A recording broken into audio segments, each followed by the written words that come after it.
pengalaman saya selain aktivitas non-akademis, saya juga aktif di kampus sebagai staf pengajar. Kemudian next-nya, dan selain dari berbagai macam aktivitas saya di sana, kebetulan saya mendapatkan salah satu award, yaitu berupa Student Leadership Award. Yang ini adalah diselenggarakan oleh Victoria University untuk mahasiswa di Victoria University, dan kebetulan pada waktu itu saya join project riset yang ada di College of Business, dan tim kami menang mendapatkan Student Leadership Award untuk tim ya. Kemudian lagi ya, next-nya nanti saya share sama teman-teman ya. Kemudian, nah ini setelah selesai berbagai macam kegiatan lain sebagainya, akhirnya saya menyelesaikan studi, beasiswa saya selesai, saya pulang, saya membentuk namanya AS Indonesia NTB. Jadi kalau teman-teman lihat nih, definisinya adalah grup. Jadi kami punya grup Facebook dan juga Instagram, dan ini grup ini terdiri dari teman-teman awardee, alumni AS. Kebetulan kalau saya sebut alumni AS dari NTB ya, karena ini adalah AS Indonesia NTB. Tapi ini juga buat teman terbuka untuk teman-teman yang ingin mendaftar beasiswa AS. Dan untuk teman-teman yang ingin mendapatkan informasi AS, tidak hanya untuk teman-teman yang ada di NTB, tetapi seluruh Indonesia. Jadi suka ada pertanyaan, boleh nggak saya join? Saya bilang boleh, karena informasinya sangat terbuka. Dan di grup ini kita juga berbagi informasi, juga berbagi profil dari para awardee dan alumni yang ada dari AS Indonesia, AS NTB. Kemudian tanya kenapa saya bikin AS Indonesia NTB? Satu, pasti ingin berbagi informasi gitu ya. Terutama karena ini skupnya di NTB, pastinya saya ingin meningkatkan jumlah pendaftar AS NTB. Kenapa? Karena saat ini, terutama kalau yang PhD, itu sangat jarang yang lolos dari NTB. Jadi ketika kalau teman-teman nanti lihat ya profil itu, kami dari saya ada mungkin di atas saya nggak tahu, tapi saya tahun 2013 yang pertama dapat dari NTB, kemudian berikutnya nggak ada, kemudian tahun 2015 ada, kemudian loncat lagi. Jadi kami hanya 3 orang yang mendapatkan beasiswa PhD dari NTB. Nah kemudian kalau teman-teman ingin, oh ya tadi alasannya ya, jadi dulu karena tahun 2012 waktu saya di Surabaya, saya ikut pelatihan bahasa Inggris di ILF, itu ada teman dari calon awardee, jadi mereka baru mendaftar, belum diterima, baru sampai lolos di wawancara dan sudah melewati tahapan wawancara. Dan pada waktu itu mereka bersedia berbagi informasi tentang bagaimana sih apply AS. Karena waktu sebelumnya saya tahun 2011 saya gagal gitu ya. Saya gagal aplikasi saya, dan kemudian 2012 alhamdulillah saya ada teman-teman yang mau berbaik hati gitu ya. Walaupun mereka sendiri juga belum tahu pasti apakah mereka bisa diterima atau tidak, lolos atau tidak. Saya sekarang nggak tahu apakah beliau-beliau ini sekarang kondisi di mana, apakah pada waktu itu lolos ataukah bagaimana. Tapi saya berterima kasih sekali. Jadi inilah motivasi saya kenapa saya bikin AS Indonesia NTB. Dan kita punya Facebook, kalau teman-teman yang pengen mendapatkan informasi spesifik soal AS, bisa join kita di Facebook, bisa di Instagram, bisa email, dan ada beberapa video juga kami upload ke YouTube AS Indonesia NTB. Next-nya, nah, sekarang kalau misalnya spesifik ngomongin tentang Australia gitu ya. Pertanyaannya Australia itu gimana sih? Terus kemudian di Australia bagaimana? Pasti teman-teman udah tahu ya, Australia itu adalah salah satu negara yang dekat dengan Indonesia. Jadi familiar banget dengan kita. Satu, jaraknya dekat. Kemudian kalau misalnya teman-teman ingin merasakan negara dengan 4 musim, paling dekat memang kita pergi ke Australia gitu ya. Maksudnya negara barat yang mempunyai 4 musim. Karena sih juga punya musim panas, semi, gugur, dan musim dingin.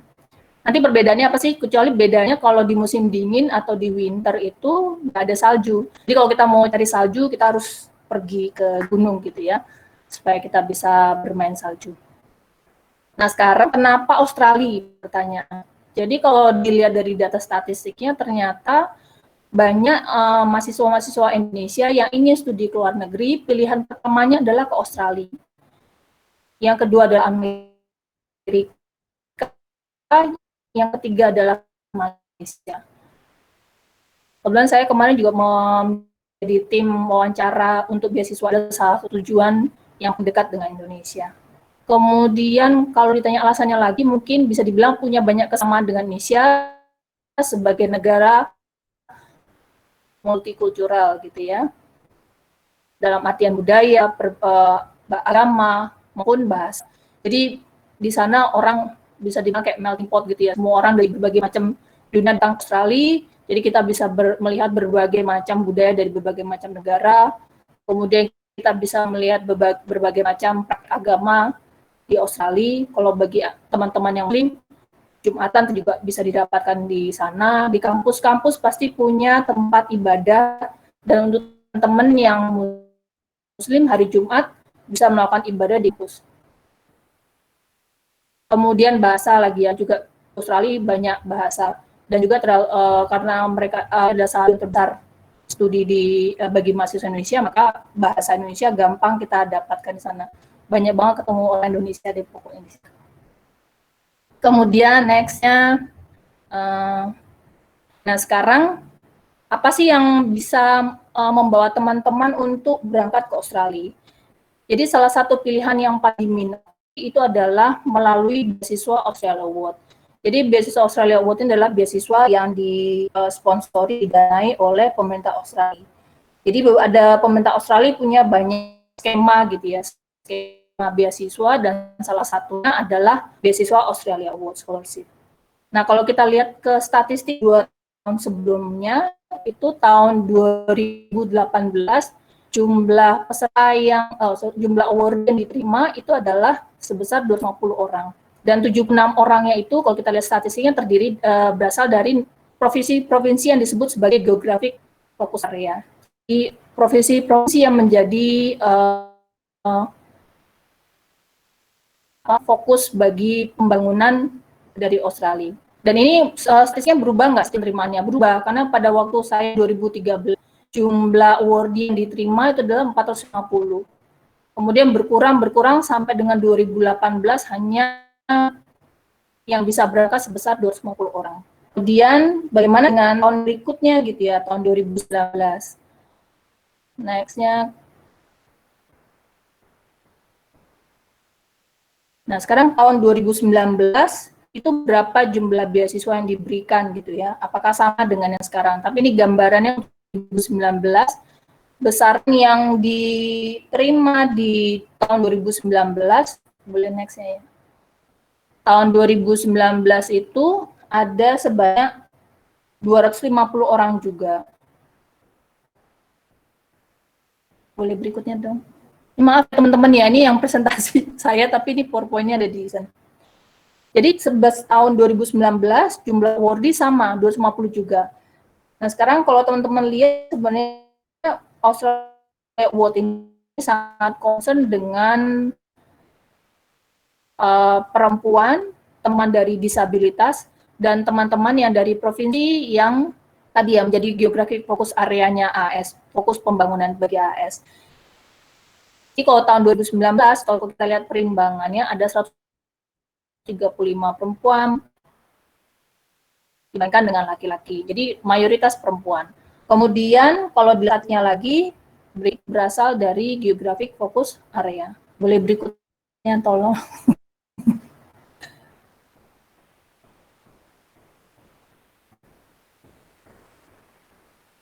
Jadi berasal dari provinsi ini ya. Jadi ada beberapa provinsi yang menjadi geographic focus area, yaitu Aceh, Nusa Tenggara Barat, Nusa Tenggara Timur, Maluku, Maluku Utara, dan Papua Barat. Jadi presentasinya 68 orang itu dari geographic focus area. Kemudian berikutnya, kalau dilihat statistiknya 2020 bagaimana? Sama, 2020 itu juga terdiri dari 250 awardee yang akan diterima. Nah, sekarang ada beberapa informasi yang penting untuk diketahui. Jadi Australia Award ini adalah beasiswa untuk postgraduate gitu ya, untuk pasca sarjana, yaitu untuk S2 maupun untuk S3. Tujuannya adalah untuk meningkatkan kemampuan skill teman-teman dari Indonesia, termasuk juga mengenai leadership. Karena poin yang paling penting dari Australia Award adalah mengenai leadership. Nah, sekarang ada fokusnya adalah Australia Award ini akan memberikan beasiswa ini kepada kepada dua kelompok gitu. Yang disebut dengan targeted dan non targeted. Yang targeted adalah geographic focus area, kemudian of Indonesian agencies. Jadi kalau teman-teman yang berada di target category baik dari geographic focus area, kemudian embassy partner maupun dari government of Indonesia agencies gitu ya, dari kementerian, itu adalah salah satu yang menjadi fokus. Kalau misalnya saya bukan dari kategori yang targeted, bagaimana? Nggak apa-apa, karena memang Australia Award juga memberikan porsi untuk teman-teman jadi dari non-targeted kategori. Jadi teman-teman yang berasal dari universitas, termasuk universitas negeri, jadi walaupun saya adalah statusnya sebagai pegawai dari Kementerian, sekarang Kementerian Kebudayaan gitu ya, tapi saya masuknya adalah non-targeted kategori. Dan kemudian beberapa teman-teman dari NGO maupun dari sektor privat lainnya. Nah, sekarang ada persyaratan umum gitu yang harus dipenuhi. Selanjutnya. Nah, salah satunya itu adalah yang paling penting adalah teman-teman ini adalah orang Indonesia dan teman-teman tidak mempunyai ikatan dengan mereka yang tinggal di Australia, baik sebagai anak, sebagai partner gitu ya, atau apa namanya, tunangan maupun menikah dengan orang Australia. Jadi kalau sepanjang itu tidak bisa dipenuhi, maka teman-teman itu termasuk yang eligible untuk mendaftar. Kemudian berikutnya yang secara umum. Kemudian yang secara spesifik itu juga para awardee itu juga harus memenuhi beberapa kriteria. Ini yang paling penting yang harus diketahui. Berikutnya tolong please. Yaitu persyaratan yang paling penting itu adalah mengenai IPK gitu ya, IPK, kemudian TOEFL, IELTS dan sebagainya. Nah sekarang kalau IPK itu kalau apa namanya teman-teman mempunyai IPK minimal 2,9, teman-teman berarti masuk salah satu kandidat yang bisa mendaftar gitu ya. Perbedaannya kalau teman-teman dari JFA itu dan teman-teman yang disabilitas itu boleh mendaftar dengan kalau memiliki IPK 2,75. Jadi nggak harus 2,9 tapi 2,75. Jadi itu perbedaannya ya kalau dari JFA dan non JFA. Kemudian bagaimana dengan yang S2? Kalau S2 teman-teman harus memiliki IELTS-nya 5,5 atau kalau misalnya TOEFL itu besarannya 525. Nah, bagaimana dengan teman-teman dari geographic focus area? Apakah berbeda? Berbeda, karena persyaratan IELTS dan TOEFL-nya itu lebih rendah dibanding non-GFA. Nah, tapi begitu kita ngomongin soal PhD ini tidak ada yang namanya kandidat di GFA. Jadi kalau teman-teman yang dari PhD, yang akan mendaftar PhD, persyaratannya itu sama dengan persyaratan teman-teman yang untuk Indonesia. Jadi persyaratan yang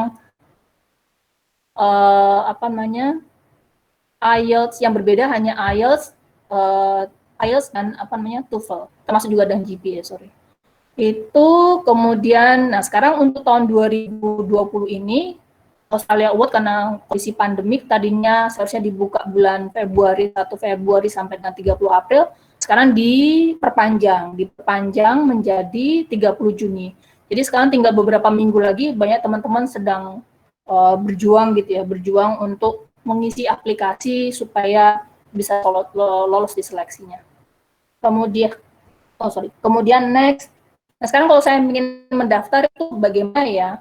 Kalau mau mendaftar itu ada yang disebut dengan priority academic area. Jadi teman-teman bisa melihat apakah yang mau saya ambil itu sesuai nggak dengan priority academic areas yang sudah ditentukan oleh AAS. Jadi teman-teman harus menyesuaikan dengan priority akademiknya yang ditentukan gitu ya.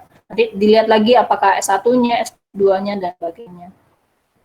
Kemudian ada juga yang namanya supporting documents. Supporting documents ada beberapa dokumen yang harus teman-teman penuhi, misalnya KTP, kemudian ijazah, transkrip, kemudian kalau untuk teman-teman yang dari PNS, non-PNS, nanti ada persyaratan yang berbeda. Kemudian bagaimana cara apply? Nah, sekarang kalau teman-teman yang mau 2021, boleh di next-nya aja. Jadi kalau teman-teman yang mau persiapan untuk 2021, berikutnya aja nggak apa-apa. Berikutnya untuk 2021, itu tadi beberapa informasinya secara umum yang bisa teman-teman persiapkan dari sekarang. Tapi kalau misalnya teman-teman ingin mengetahui lebih lanjut lagi di websitenya AS Indonesia, AS Australia Award Scholarship Indonesia itu juga bisa dilihat gitu ya. Bagaimana sih cara mendaftar AS, kemudian tipsnya bagaimana, kemudian tanggal-tanggal penting apa saja yang harus diperhatikan untuk mendaftar AS. Kemudian apa lagi ya? Itu aja. Mungkin itu ya. Nanti beberapa pengalaman saya sharing sedikit ya. Jadi kemarin saya ambil S3, kemudian teman-teman banyak bertanya gimana kalau gagal, itu pengalamannya gimana sih Kak? Saya bilang nggak apa-apa gagal, karena saya juga termasuk salah satu yang gagal di percobaan pertama saya mendaftar. Kemudian saya bisa melihat kekurangan saya apa sih, ini untuk teman-teman di S3 ya. Ternyata kekurangan saya itu adalah mengenai proposal saya. Jadi begitu saya mendapatkan tahun 2012 bertemu dengan teman-teman yang calon awardee, saya jadi tahu, oh ternyata kekurangan saya itu ada di riset. Akhirnya saya perbaiki dan alhamdulillah saya tembus di seleksi pertama. Jadi seleksi berkas gitu ya. Kemudian maju ke wawancara. Setelah selesai wawancara, dalam waktu nggak sampai 1 bulan saya bisa dapatkan hasilnya. Setelah persiapan, kemudian kita harus mengikuti namanya pre-debut training, yaitu kita mengikuti persiapan secara akademis dan bahasa Inggris untuk memenuhi IELTS kita sesuai dengan persyaratan dari university. Panjang saya waktu itu mendapatkan 4,5 bulan persiapannya, jadi cukup panjang.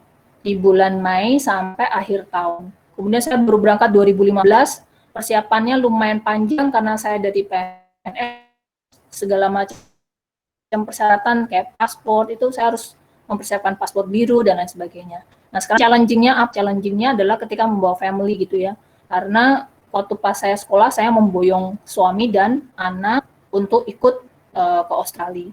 Jadi selama 4,5 tahun perjalanannya cukup panjang, kemudian kita melihat banyak hal di Australia, banyak sekali pengalaman, kemudian terutama yang paling penting saya alhamdulillah pengalaman ini nggak cuma saya untuk saya gitu ya, tapi juga saya bisa bagikan untuk anak, karena anak saya waktu itu mau mulai sekolah dari kelas 1 SD, kemudian waktu pas pulang itu anak saya sudah kelas 5, jadi lumayan panjang ya.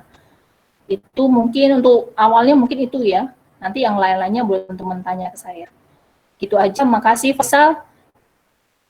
Itu aja mungkin presentasi dari saya. Nanti kalau ada pengen tanya, mungkin di sesi ini boleh ditanyakan. Terima kasih. Oke, terima kasih Kak. Oh, sangat komplit untuk pertanyaan. Mungkin dari teman-teman untuk kita langsung masuk ke tanya jawab ya. Suara saya jelas karena tadi katanya ada yang putus-putus. Jelas. Oke, jelas. Nah, untuk teman-teman silakan yang mau bertanya terkait materi yang telah disampaikan. Kalau tidak ada yang bertanya, saya sendiri yang akan bertanya ya, gitu ya. Oh, gitu ya. Mewakili gitu ya. Ternyata sudah. Oh ya, kita dari Kak ya, boleh. Kak Mai Shiroh untuk pertanyaannya. Yang pertama, gini Kak, pertanyaannya Kak. Apakah Asia Award kampus? Maksudnya kalau terpilih bukan kampus top group of 8, punya kans lebih besar karena saingannya sedikit. Mungkin kayak gitu Kak. Yang pertama. Ini jawabnya satu pertanyaan. Dijawab satu atau gimana? Satu-satu aja nggak apa-apa Kak. Satu-satu ya? Langsung. Boleh. Terserah. Oke. Satu-satu aja kali ya. Biar efektif. Satu-satu aja ya. Halo, Kak. Jadi kalau pertanyaannya, kalau misalnya memilihnya dari universitas yang bukan grup 8 gitu ya, grup 8, itu bagaimana? Apakah jadi kansnya lebih besar karena saingannya sedikit? Enggak juga gitu. Jadi teman-teman nanti waktu masuk ke dalam masuk dalam pre-departure training, itu teman-teman itu disuruh sebelum waktu pas aplikasi, teman-teman kan disuruh memilih universitas gitu ya, universitas yang sesuai. Kemudian bagaimanakah, pertanyaannya gini, kalau misalnya memilih uni tersebut alasannya apa? Pasti biasanya teman-teman bilang bahwa kesesuaian dengan S1. Kemudian pertanyaan berikutnya dari AS biasanya tanya gini, bagaimana nanti setelah lulus itu berpengaruh terhadap karir di masa yang akan datang. Kemudian pertanyaan berikutnya lagi, apa yang bisa dilakukan setelah lulus dari mendapatkan beasiswa ini. Jadi yang paling penting adalah bisa menjawab pertanyaan kenapanya gitu. Jadi alasannya itu adalah apakah kampus yang dituju itu bisa menunjang karir dan bisa menunjang kontribusinya di masa yang akan datang setelah lulus. Jadi tidak ada pembedanya antara grup 8 dengan non grup 8. Yang berbeda mungkin hanya masalah ketika di beberapa jurusan itu mempunyai persyaratan IELTS yang berbeda. Jadi misalnya kalau teman-teman yang mungkin dari ekonomi, dengan hukum, dengan di TESOL, itu punya IELTS yang persyaratan IELTS yang berbeda-beda.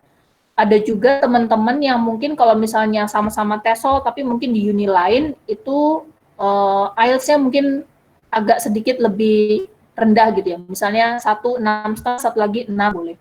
Tapi apakah kemudian menjadi kompetisi? Enggak. Jadi kompetisinya berakhir setelah kita lulus sebagai wordy, itu kompetisi kita sudah selesai. Jadi nanti hanya kita diarahkan ketika dapat IELTS itu kita uninya kemana ya yang cocok ya, yang bisa menerima saya dengan IELTS saya ini gimana ya. Walaupun nanti sebenarnya kalau kita ikut PDT itu targetnya adalah teman-teman harus mendapatkan 6,5, karena itu biasanya persyaratan secara umum untuk mendaftar pascasarjana di studi pascasarjana di Australia. Mungkin itu ya, jadi kita nggak punya kompetisi lagi kalau sudah menjadi wordy untuk masuk ke uninya. Jadi hanya mencari kesesuaian, apakah kita sesuai, IELTS kita sesuai nggak dengan uni tersebut, itu aja. Oke, Mungkin itu ya. Ya, terima kasih untuk jawabannya. Apakah teman sudah puas dengan jawabannya? Oke, kita langsung aja, karena kalau tanya pas belum nanti terlalu lama. Untuk pertanyaan selanjutnya dari Kak Emilia. Ya. Bertanya Kak, di supporting dokumen yang poin nomor ke-7 itu maksudnya kita bisa ambil master walaupun kita lulusan di 4. Terus sebenarnya nggak bisa ya Kak harusnya? Atau gimana? Mungkin jawabannya gimana? Untuk pertanyaannya, yang poin 7 itu maksudnya kita bisa ambil master walaupun kita lulusan di 4 seperti itu. Mungkin bisa dijelaskan nggak kayak gitu? Oh, di lulusan D4? Ya. Oh, bisa. Lulusan D4 bisa. Jadi lulusan D4 itu kan hampir setara dengan S1. Jadi kita bisa mendaftar AS juga. Oke, Kak. Oke. Jawabannya mungkin sangat bagus untuk Kak Emilia. Selanjutnya kita akan lanjut ke pertanyaan selanjutnya. Iya. Dari Kak Anis, izin bertanya Kak, sebenarnya hal pertama adalah daftar. Jadi daftar univ dulu atau beasiswa dulu? Jadi dapat LOA dulu atau beasiswanya dulu selesai, nanti LOA-nya dicarikan dari kampus kayak Erasmus Plus kayak gitu Kak? Jadi kalau di AS itu kita hanya di awal itu hanya menentukan kampusnya dulu ya. Karena kampus itu kita tentukan karena tadi ya untuk menjawab pertanyaan kenapa kita memilih universitas tersebut, kenapa kita memilih jurusan tersebut gitu ya. Kemudian bagaimana dampaknya terhadap karir masa depan dan apa yang menjadi kontribusi kita setelah selesai. Sampai di situ dulu. Nanti begitu kita diterima sebagai wordy, belum tentu 2 universitas yang pertama kali kita pilih itu menjadi pilihan kita juga. Jadi teman-teman nggak perlu mendapatkan LOE, tapi hanya untuk survei dulu gitu ya, kira-kira apa sih persyaratannya, bagaimana kesesuaiannya, bagaimana.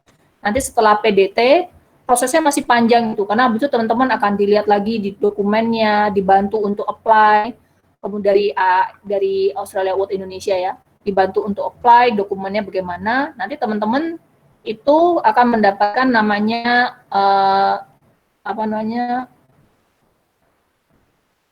letter of offer tapi dengan persyaratan gitu. Apa sih namanya, lupa saya. Jadi karena persyaratannya biasanya karena IELTS-nya belum dipenuhi. Jadi setelah selesai PDT, setelah selesai IELTS, maka kita langsung tahu ya apakah saya dapat 6,5, apakah saya dapat 6. Nah setelah 6 dan 6,5 inilah makanya baru kita menentukan lagi uni yang pastinya yang mau kita tuju itu mana. Kemudian proses berikutnya akan dikirim lagi berkas kita untuk menentukan finalnya itu di mana, dan itu semua dibantu oleh Australia Award Indonesia. Jadi kita hanya menyiapkan berkas-berkasnya aja, semuanya dibantu oleh AAI. Jadi teman-teman pokoknya menyiapkan berkas, menyiapkan secara akademis, bahasa Inggris, semua dibantu oleh Australia Award Indonesia. Teman-teman habis itu tinggal berangkat. Mungkin itu ya. Itu menjawab ya. Oke. Ini menjawab. Tapi gitu. Saya malah ada pertanyaan lain nih Kak. Iya, boleh. Disampaikan kan kita yang penting tahu dulu. Jadi sebenarnya untuk AS sendiri nggak wajib untuk mendapatkan LOA-nya, malah sebisa mungkin nggak usah, tapi lebih paham tentang apa yang mau kita tuju, jurusan apa yang mau kita ambil kayak gitu ya Kak. Betul. Itu lain dengan LPDP ya. Kalau LPDP kan harus punya LOE dulu kan ya. LOE. Oh, iya. Ya. Jadi kalau kita nggak harus LOE. Oke. Terus untuk tadi pertanyaan satu lagi nih Kak. Tadi kan dijelaskan tadi ada tes bahasa Inggris lagi. Apa itu nggak termasuk dari persyaratan administrasi untuk TOEFL atau IELTS sendiri untuk apply pertama di dokumen? Iya. Iya. Jadi AS itu ini ya, bantuannya tuh banyak sekali. Jadi kita tuh punya banyak bantuan sekali. Jadi yang sekarang ini persyaratannya kalau teman-teman punya IELTS boleh pakai IELTS. Kalau teman-teman nggak punya IELTS, pakai TOEFL ITP aja itu boleh mendaftar. Tadi ya syaratnya 550 untuk PhD, kemudian kalau yang lainnya 525, 550, 500 gitu ya. Itu persyaratan pertamanya. Kemudian nanti kalau masuk seleksi awal administrasi, akan hari pertama wawancara, hari keduanya akan ada tes IELTS. Jadi teman-teman kalau misalnya tadinya cuma daftar pakai ITP, saran saya biasanya gini, kalau setelah selesai submit aplikasinya, belajar IELTS, jangan lupa belajar IELTS kalau misalnya nanti berkasnya lolos gitu ya. Karena begitu berkas lolos, hari pertama wawancara, kedua IELTS tes. Jadi sudah nggak ada TOEFL lagi. Semuanya IELTS itu bukan menentukan kegagalan ini ya sebagai awardee ya. Jadi yang menentukan gagal tidaknya itu di wawancara. Jadi tes kedua IELTS itu hanya untuk menentukan kita itu harus ikut pelatihan bahasa Inggris berapa bulan sih? 8 minggu, 2 bulan, apakah 3 bulan, 6 bulan, atau 9 bulan gitu. Jadi kalau teman-teman bilang saya nilai IELTS-nya nggak bagus, nggak apa-apa gitu. Jadi nanti tinggal menentukan. Jadi kadang kita pre-departure training-nya punya banyak kelas gitu ya. Teman-teman ada yang 3 bulan selesai, ada yang 6 bulan, ada yang 9 bulan. Nanti setelah selesai pre-departure training, kita dapat pelatihan bahasa Inggris selama sesuai dengan waktu yang ditentukan, dikasih tes lagi bahasa Inggris. Dikasih tes lagi bahasa Inggris IELTS untuk persyaratan university-nya. Gitu.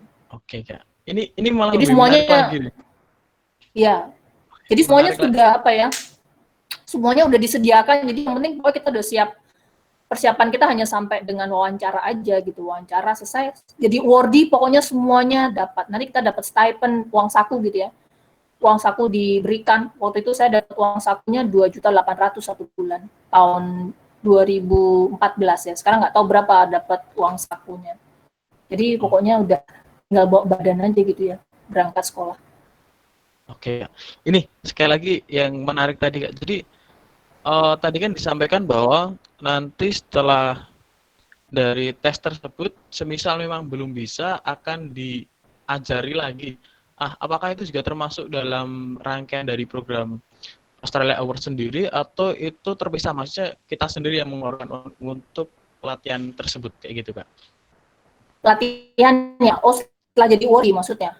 Enggak, jadi awardee semua ditanggung oleh AS. Jadi kita diberikan pelatihan 3 bulan, 6 bulan itu kita, kalau misalnya kita dari Indonesia Timur, biasanya disuruh pelatihannya di Bali. Jadi dikonsentrasikan semua di ILF Bali, ada beberapa temen yang di ILF Surabaya nggak ada, Jakarta.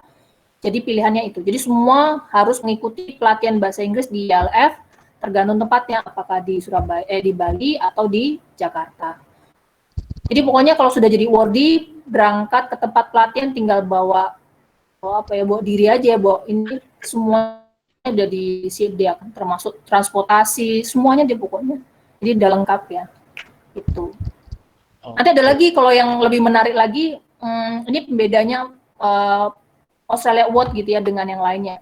Jadi kalau teman-teman begitu berangkat, itu 1 bulan pertama teman-teman itu ada namanya kayak penyesuaian gitu ya.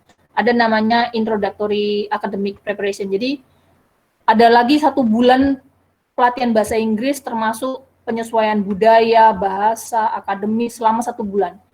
Dan kita di bulan awal itu kita mendapatkan allowance itu untuk settlement. Jadi untuk settlement allowance waktu itu saya tahun 2015 settlement yang saya dapatkan itu sebesar $5.000. Jadi itu untuk mencari rumah, membeli buku, kalau teman-teman butuh laptop yang baru, handphone, mana yang bisa menunjang, terutama untuk mencari tempat tinggal gitu ya.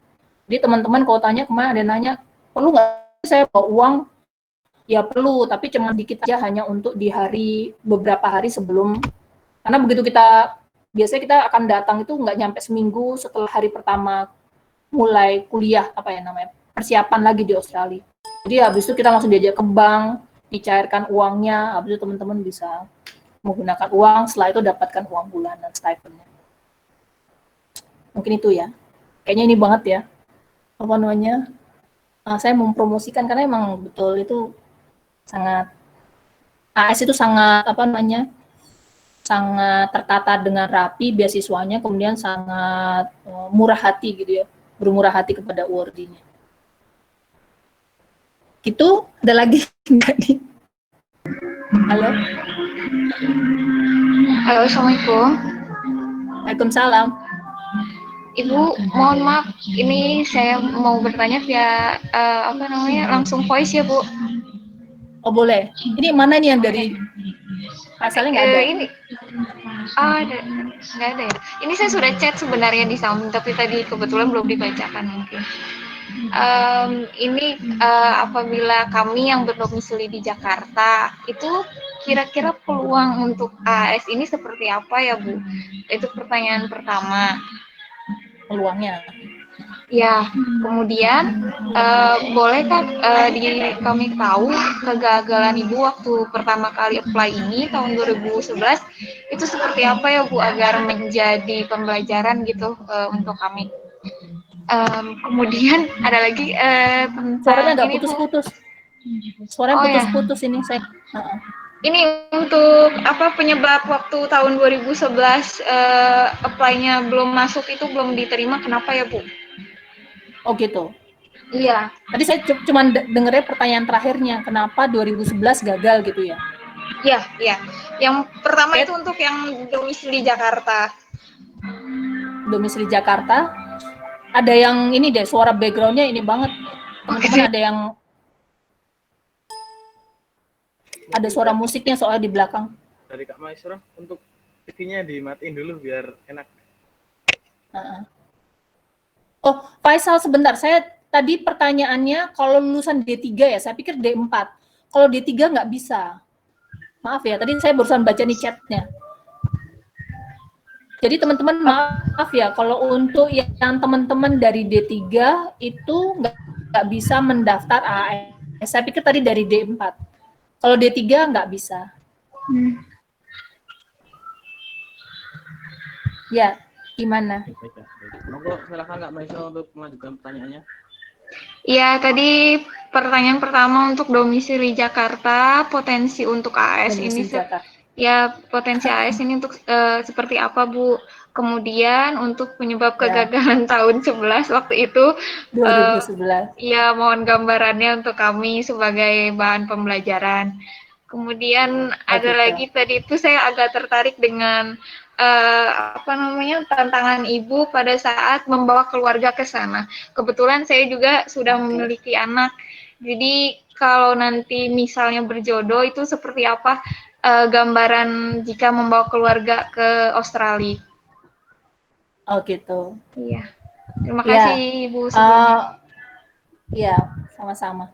Jadi sering banget ada pertanyaan gini ya, kalau saya dari kota besar itu peluangnya gimana? Karena teman-teman biasanya suka bilangnya gini, karena saya bukan termasuk targeted area gitu ya. Nah sekarang kalau kita, jadi alasan kan pertanyaannya kenapa sih ada geographic focus area gitu ya. Jadi kalau teman-teman mungkin yang berada di kota besar bisa melihat ini tujuan dari Australia Award ini adalah karena termasuk dalam Colombo Plan itu adalah pemberdayaan gitu ya, peningkatan kapasitas manusia. Itu sebabnya kenapa ada geographic focus area. Walaupun kalau kita bilang sebenarnya peluangnya semua sama. Jadi kekuatan kenapa peluangnya menjadi besar atau kecil itu tergantung dari aplikasinya. Karena nanti dari aplikasinya itu kan kita akan dilihat ya, bagaimana, kenapa memilih studinya, kemudian bagaimana kita bisa mempresentasikan diri kita, apakah kita mempunyai jiwa leadership, apakah kita termasuk problem solver gitu ya, bagian dari leadership, kemudian apakah kita nanti setelah pulang bisa memberikan kontribusi atau tidak. Jadi teman-teman kalau bukan dari geographic focus area itu nggak perlu merasa bahwa saya kan bukan dari targeted gitu ya. Nggak apa-apa, karena yang penting adalah kekuatannya harus di IC, karena semuanya akan dilihat dari IC-nya. Tadi kalau dari geographic focus area itu kan hanya yang membedakan itu hanya mengenai persyaratannya aja. Jadi kalau teman-teman syaratnya 2,9, teman-teman dari JFE persyaratannya 2,75 gitu ya. Itu aja yang membedakan. Tapi begitu sampai di IC semuanya mempunyai peluang yang sama. Jadi nggak ada pembedanya. Kemudian yang kedua, kenapa saya tahun 2011 gagal? Jadi saya waktu itu kan apply-nya S3. Kegagalannya itu kalau S3 itu kan selain kita mengisi IC juga mengisi formulir tentang riset gitu ya.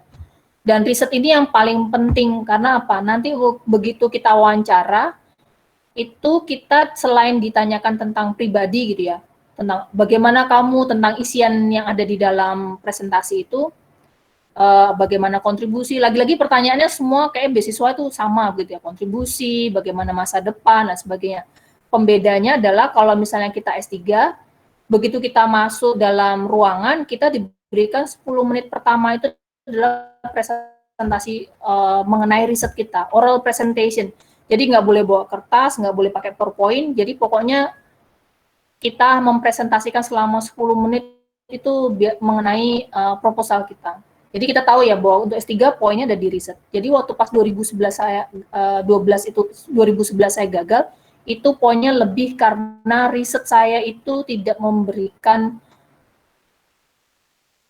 kontribusi yang poin plusnya gitu ya. Kemudian, nah ada pertanyaan lagi, apakah kalau misalnya nggak bisa memberikan kontribusi yang baik, kemudian saya nggak bisa apply beasiswa lain? Enggak. Jadi kalau teman-teman suka nanya gitu ya, apakah kalau saya gagal di AS, pasti saya gagal di beasiswa lain? Belum tentu, karena beasiswa itu kan jodoh-jodohan ya. Jadi 2011 saya coba, 2012 saya nggak coba. Saya berusaha memperbaiki riset proposal saya, dan itu butuh 1 tahun untuk menentukan topik baru lagi. Dan akhirnya 2013 saya coba, alhamdulillah berhasil. Gitu. Kemudian tantangan membawa anak. Jadi kalau misalnya teman-teman yang membawa anak, sebenarnya ke Australia itu lewat Australia Award itu sangat dimudahkan. Karena apa? Kita memang diperbolehkan membawa keluarga, walaupun sebenarnya stipend atau allowance yang kita dapatkan itu, kalau menurut standar hidupnya orang di Australia, itu hanya cukup untuk kita sendiri gitu ya, sebagai single. Tapi kalau teman-teman yang membawa keluarga mungkin nggak bisa survive nggak untuk kalau bawa family.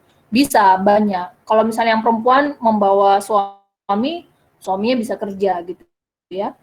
Kemudian anak-anak gimana? Kalau anak-anak masih kecil, kita ada namanya dapat childcare benefit. Jadi misalnya anak-anak kita kan harus ditaruh di penitipan anak.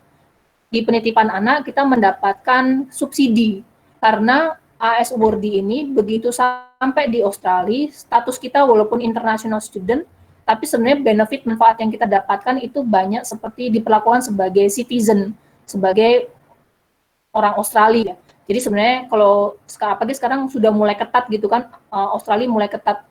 Jadi teman-teman dari AS mendapatkan benefit untuk membawa anak-anak. Kemudian kalau sekolah, anak-anak itu mendapatkan tadi ya sebagai dianggap sebagai citizen. Jadi anak-anak kita dihitungnya bukan sebagai international student. Jadi kita hanya membayar uang sekolah itu sama dengan anak-anak Australia lainnya. Jadi tantangannya apa ya? Ya namanya bawa keluarga mau di Indonesia maupun di luar negeri, kalau namanya bersekolah membawa keluarga pasti tantangannya sama ya. Cuman bedanya mungkin kalau di Australia ada beberapa hal yang bisa didapatkan di sana yang bisa mensupport kita gitu. Jadi nggak ada alasannya teman-teman bagaimana kalau misalnya nggak bawa suami, bawa anak aja gimana? Banyak. Saya punya banyak teman-teman yang hebat-hebat, mereka hanya bawa anak aja dan suaminya karena biasanya nggak bisa diajak gitu ya karena pekerjaan dan sebagainya. Itu mereka bisa survive dan saya salut banget sama teman-teman yang membawa keluarga, terutama para ibu-ibu ya. Itu luar biasa banget deh. Kalau saya kebetulan karena ada suami, saya jadi pasti agak lebih mudah gitu ya jalannya. Itu mungkin ya. Oke Kak, sangat-sangat membantu mungkin Kak Masyiro. Mungkin tanggapannya bisa lewat chat ya Kak Masyiro. Selanjutnya ini sih Bu, kemarin kan sebenarnya untuk diskusi horizontal udah pernah buat untuk bahas, tapi bukan AS sih, lebih universal ke beasiswa di Australia seperti itu. Dan kebetulan pembicaranya juga ke sana ambil doktoral degree kayak double degree kayak gitu, dan kebetulan bawa keluarga kayak gitu, dan yang suami itu di sana masih bisa kerja kayak part time kayak gitu loh Bu. Mungkin itu juga bisa salah satu. Betul. Dan terutama kalau kita tanya para international student gitu ya, kenapa Australia jadi salah satu tujuan? Karena membawa keluarga, dan kalau kita bawa pasangan itu dua-duanya bisa bekerja. Maksudnya bisa bekerja itu mudah mendapatkan pekerjaan. Itu yang paling karena nggak bohong ya, kalau kita sampai di Australia itu kan kita harus bisa memenuhi kebutuhan, karena gaji kita dari Indonesia itu juga nggak akan cukup gitu ya. Jadi dua-duanya bisa bekerja, diperbolehkan bekerja, dan pekerjaannya itu mudah. Itu banyak dari orang bukan Indonesia aja bilang paling gampang itu kalau pengen bekerja di Australia sebenarnya gitu. Karena lebih mudah ya. Apalagi kalau di Eropa dengan kondisi yang sebelum pandemik ini kan memang dianggap lebih sulit gitu ya dibandingkan pergi ke Australia. Mungkin itu. Iya Kak, benar juga Kak. Itu memang kemarin itu bahkan sampai yang ini sih, suami istri jadi mereka bentuknya hutang dulu gitu sampai segitunya biar bisa berangkat bareng kayak gitu sih. Oke. Ini Kak, langsung saja. Betul. Saya kemarin juga begitu. Karena asuransi kan, itu asuransi harus kita bayarkan. Tapi itu semua bisa diselesaikan. Ya, lanjut. Oke, nanti yang lainnya nanti. Pertanyaan selanjutnya Kak. Oh, memang sangat mantap ini, sampai jam 9 aja masih banyak yang ingin bertanya. Oke. Pertanyaan selanjutnya gini Kak. Untuk mendapatkan AS sebenarnya ini mungkin ke CV ya dari Miss TV. Apakah harus mempunyai banyak pengalaman organisasi dan kerja? Jadi mungkin masuk ke CV mungkin Kak. Mungkin bisa dijelaskan lebih komplit lagi monggo Kak. Oke, CV ya. Oh, tadi yang Maisara Uhamka tuh dosen ya, dosen PTS di Jakarta. Ini berarti mau ambil S2 atau S3 ini?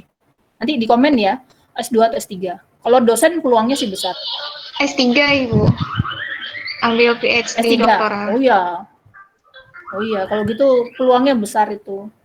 Apalagi kalau dosen, peluangnya besar. Kemudian, jadi semangat ya. Saya baru baca dari chatnya.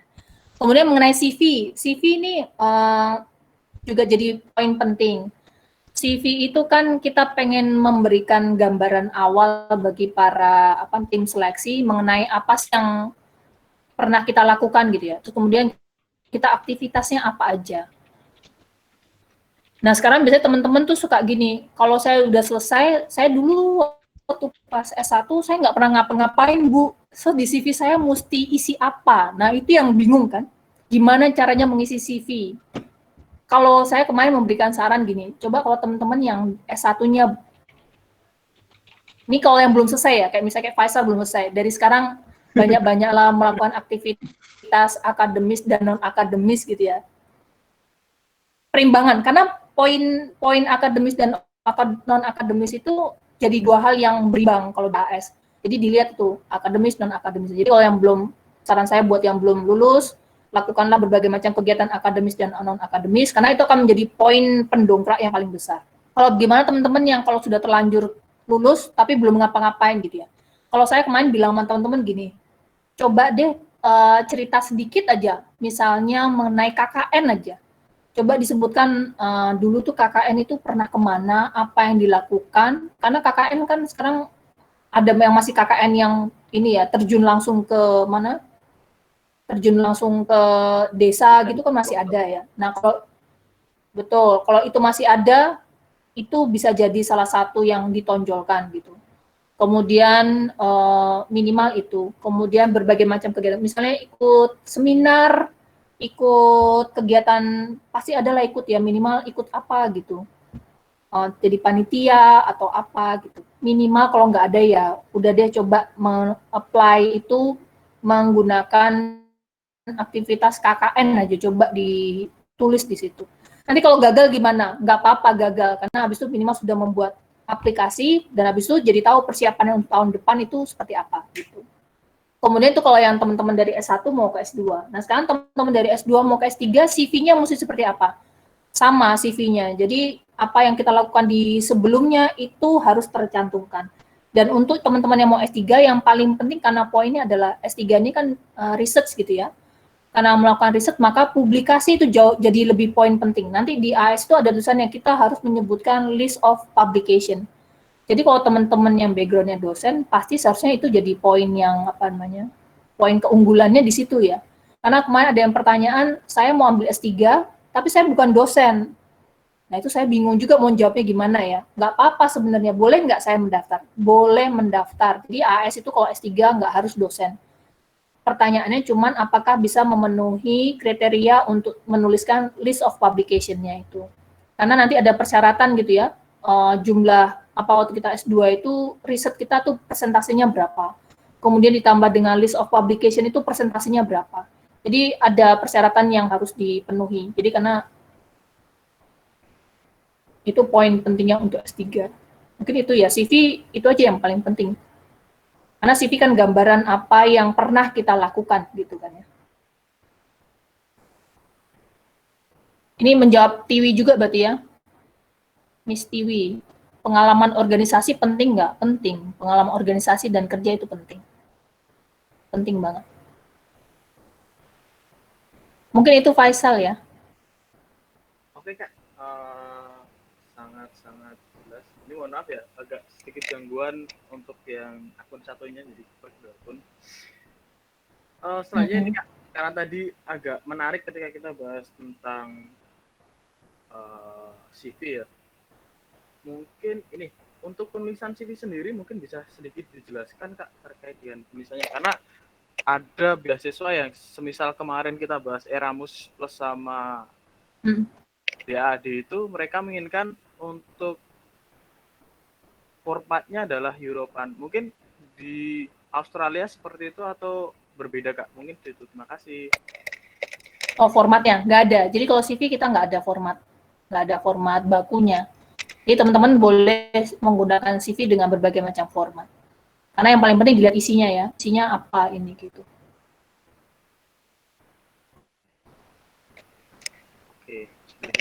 Oke, sangat jelas. Oke, mungkin kita akan lanjut ke pertanyaan selanjutnya Kak. Mungkin ini agak pertanyaan yang dinanti ya. Trik and trick untuk mengikuti tes AS ini.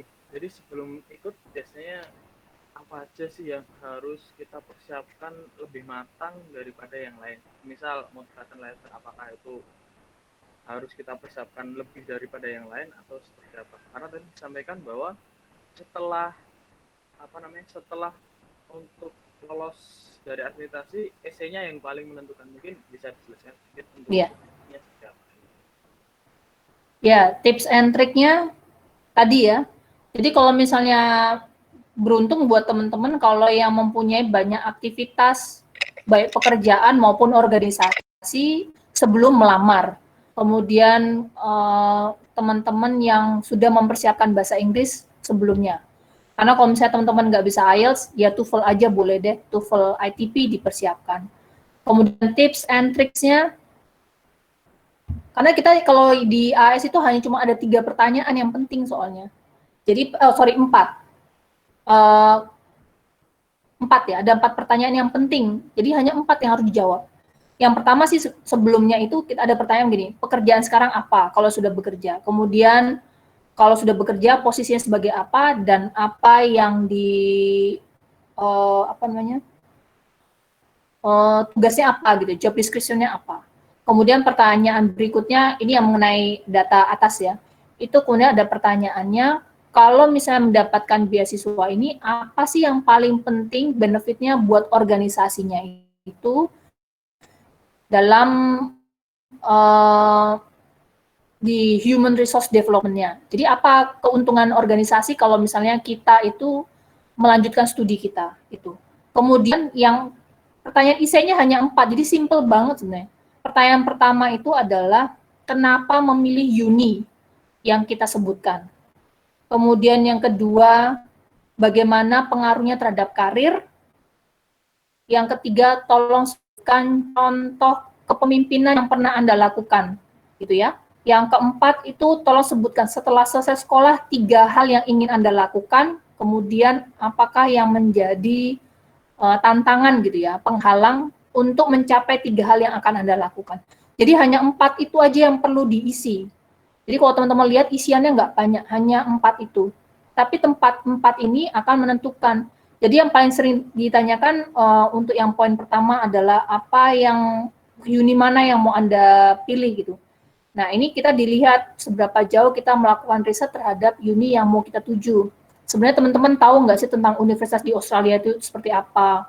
Apakah nanti kelihatan tuh karena saya banyak membaca mereview beberapa teman-teman, itu pertanyaan itu yang paling penting. Nanti kelihatan tuh kalau yang sudah melakukan riset terhadap universitas yang enggak itu kelihatan. Karena itu penting ya. Oh, ini berarti orang ini calon awardee ini familiar nggak sih dengan sistem pendidikan di Australia itu seperti apa, universitas di Australia itu seperti apa gitu. Kemudian yang kedua berhubungan dengan karir. Kemudian kalau dengan karir itu bagaimana nanti karirnya kalau sudah memilih jurusan itu, kemudian lulus itu karirnya berhubungan dengan karir itu seperti apa. Nah, itu harus dijelaskan. Dan dijelaskan itu harus disesuaikan dengan tadi ya, pilihan kita tentang priority academic area, sesuai nggak dengan yang kita tuliskan di situ. Pasti kalau teman-teman yang sudah bekerja atau belum bekerja, pasti punya bayangan kan, kira-kira kalau kenapa sih saya ngambil S2 atau S3 ini, pasti punya bayangan setelah itu bagaimana gitu ya. Apakah kontribusinya untuk organisasi kita itu seperti apa. Yang ketiga tadi leadership. Nah, ini poin penting leadership-nya ini. Pernah nggak punya contoh untuk bisa menyelesaikan permasalahan di organisasi atau bersama dengan orang-orang di sekitar kita gitu. Pertanyaannya sebenarnya simple, tapi biasanya teman-teman suka bingung. Saya mesti memberikan impresi yang first impression-nya pokoknya harus yang bagus gitu. Nah, itu yang bisa suka jadi kayak sepaneng sendiri. Padahal sebenarnya pertanyaan itu hanya pengen menunjukkan Anda itu pernah melakukan kontribusi apa sih gitu. Apakah Anda itu termasuk orang yang cuma bisa mengkritik, nggak bisa memberikan solusi, ataukah Anda adalah salah satu orang yang penting dalam organisasi dan bisa menyelesaikan permasalahannya. Contohnya gimana? Gampang kalau yang teman-teman dari S1 mau ambil master, teman-teman pernah nggak menyelesaikan masalah, misalnya ada perdebatan mengenai, misalnya di organisasi, perdebatan mengenai, bagaimana menyelesaikan masalah. Kalau misalnya apakah kita, ya begitu ya. Jadi, pernah nggak memberikan ide untuk menyelesaikan masalah. Kemudian kalau teman-teman yang sudah bekerja, juga sama, pernah nggak di kantor itu, pasti namanya di organisasi itu punya permasalahan gitu ya, di kantor, di organisasi, di kampus, dan sebagainya. Pernah nggak kita melakukan sesuatu? Apakah harus besar? Enggak harus besar. Jadi kita boleh memberikan yang paling, walaupun kecil, tapi itu memberikan efek buat orang di sekitar kita. Terus kemudian yang ketiga, jadi itu hanya untuk menunjukkan poin leadership. Yang keempat, itu tadi ya, apa yang akan Anda lakukan, 3 hal yang akan Anda lakukan setelah selesai sekolah. Berhubungan dengan karir, networking, kemudian apa 3 ya. Nah, itu bagaimana mengemasnya. Nah, itu biasanya teman-teman suka memberikan jawaban yang sangat luar biasa, tidak bisa diterima, gitu ya. Karena misalnya gini, kadang teman-teman suka terjebak dengan memberikan jawaban yang luar biasa kesannya, tapi sebenarnya kalau yang tim seleksi baca langsung gini, ini pasti nggak mungkin dilakukan gitu ya. Misalnya biasanya suka gini, kalau saya setelah selesai studi ini saya akan membantu kebijakan pemerintah dan lain sebagainya. Nah ini biasanya tim seleksi akan tahu bahwa ini impossible gitu loh. Kalau misalnya Anda bukan orang yang berada di posisi penting dalam pengambil keputusan kebijakan pemerintah, pasti itu nggak mungkin dilakukan. Jadi seharusnya bagaimana? Memberikan jawaban yang sangat mungkin dilakukan walaupun itu kecil. Dan itu berkenaan dengan tadi ya jurusan yang kita ambil, kemudian pekerjaan kita seperti apa, nah itu kemudian masa depannya seperti apa. Jadi kalau memberikan contoh tentang 3 hal yang terakhir itu biasanya suka kegagalannya kebanyakan mungkin di situ kali ya. Karena nggak terlihat kayaknya, bisa dibayangin ya kalau jawaban itu tuh semua jawabannya sama gitu, normatif gitu. Saya akan membuat kebijakan pemerintah, saya akan mendorong pemerintah, biasanya suka kata-kata yang seperti itu. Nah itu biasanya lebih baik dihindari begitu. Kecuali Anda memang bagian dari pembuat kebijakan pemerintah. Mungkin itu ya. Itu tips and tricksnya untuk IC, untuk aplikasi. Oke Kak, sangat jelas sekali tadi jelaskan. Ya, kalau yang lain-lainnya hanya berkenaan dengan dokumen sih. Jadi kalau dokumen lengkap, insya Allah sih nggak ada masalah. Berarti untuk essay sendiri itu dilakukan setelah dokumen itu kita dianggap sudah lengkap dan memenuhi syarat dari dokumen tersebut, kayak gitu Kak? Enggak, jadi kita apply itu kan mengisi aplikasinya juga. Jadi suruh bikin essay, menjawab essay, beserta memberikan dokumen-dokumen yang dibutuhkan. Oke, ini sama pertanyaan sekali lagi Kak. Berarti untuk AS sendiri ya sebenarnya nggak ada untuk seleksi wawancara, nggak ada ya Kak? Jadi langsung aplikasi dari syarat administrasi itu sendiri ya? Ada, jadi selesai seleksi administrasi selesai, kemudian kita menuju wawancara. Oke, siap. Oke, kita langsung menuju pertanyaan selanjutnya Kak. Ini Kak, dari Kak Amelia Zikra. Langsung intinya ya. Jadi untuk fotokopi sertifikat ini sendiri, itu harus fotokopi yang legalisir atau hanya cukup dari scan dokumen asli? Seperti itu Kak. Terima kasih. Jadi sertifikat kopi itu maksudnya fotokopi yang sudah dilegalisir gitu ya. Jadi misalnya legalisir ijazah, nah itu yang di-scan. Jadi bukan yang aslinya yang di-scan. Oke. Semua dokumen yang certified itu semua dokumen yang dilegalisir itu yang di-scan. Kopi legalisir namanya. Oke, baik Kak. Terima kasih Kak untuk singkat itu jawabannya. Oke, siap. Ini kita langsung ke pertanyaan selanjutnya dari Muhammad Nizar. Ya. Mohon tips cara untuk kontak potensial supervisor untuk PhD dan pengalaman Kakak saat mencari respon dari supervisor lama atau tidak.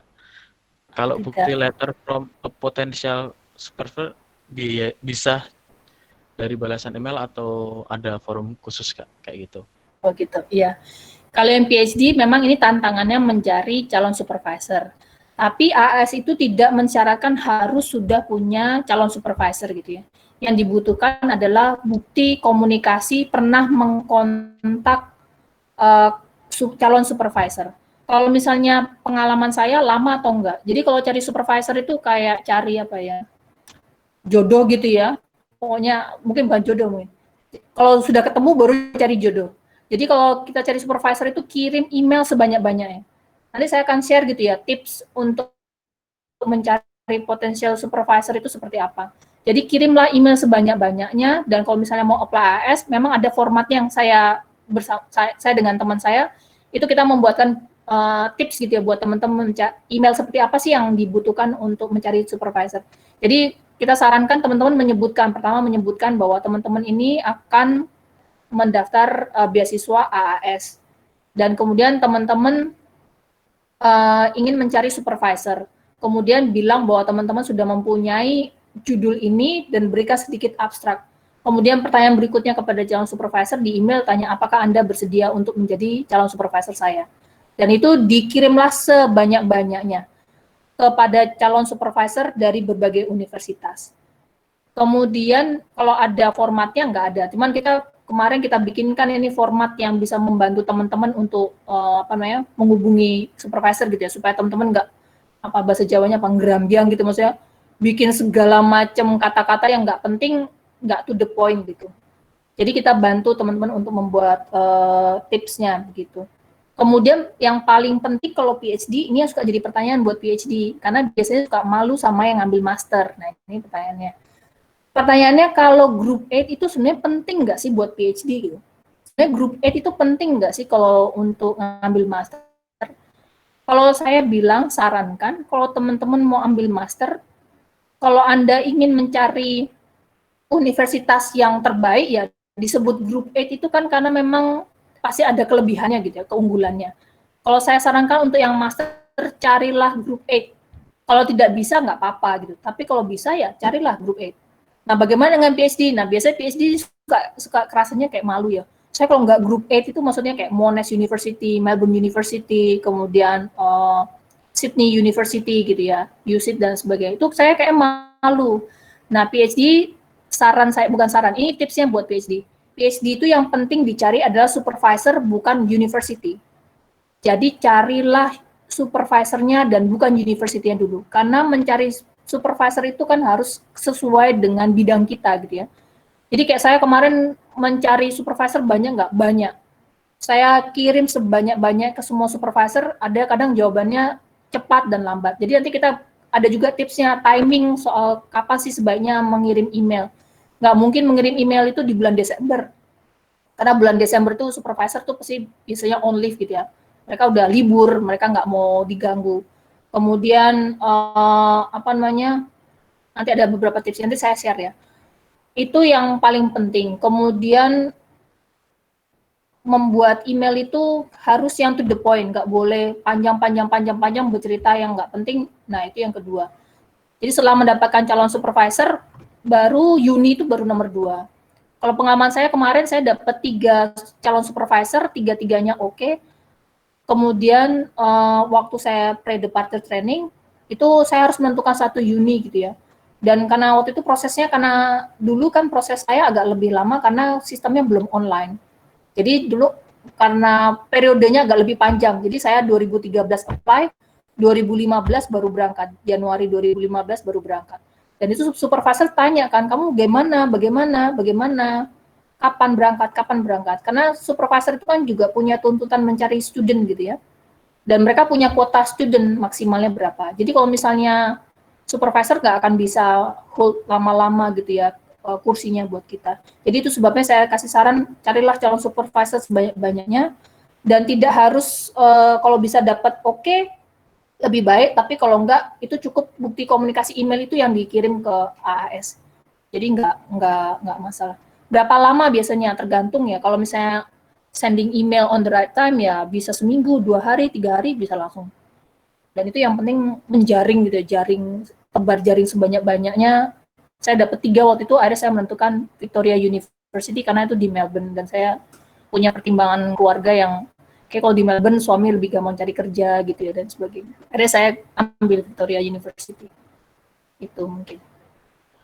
Oke Kak, sangat-sangat jelas dan malah sangat menginspirasi ya bagi saya. Ini bisa jadi. Ayo cepat ambil S2. Oh ya Kak, ini juga ada pertanyaan nih Kak. Ya. Untuk apply S2 sendiri itu seperti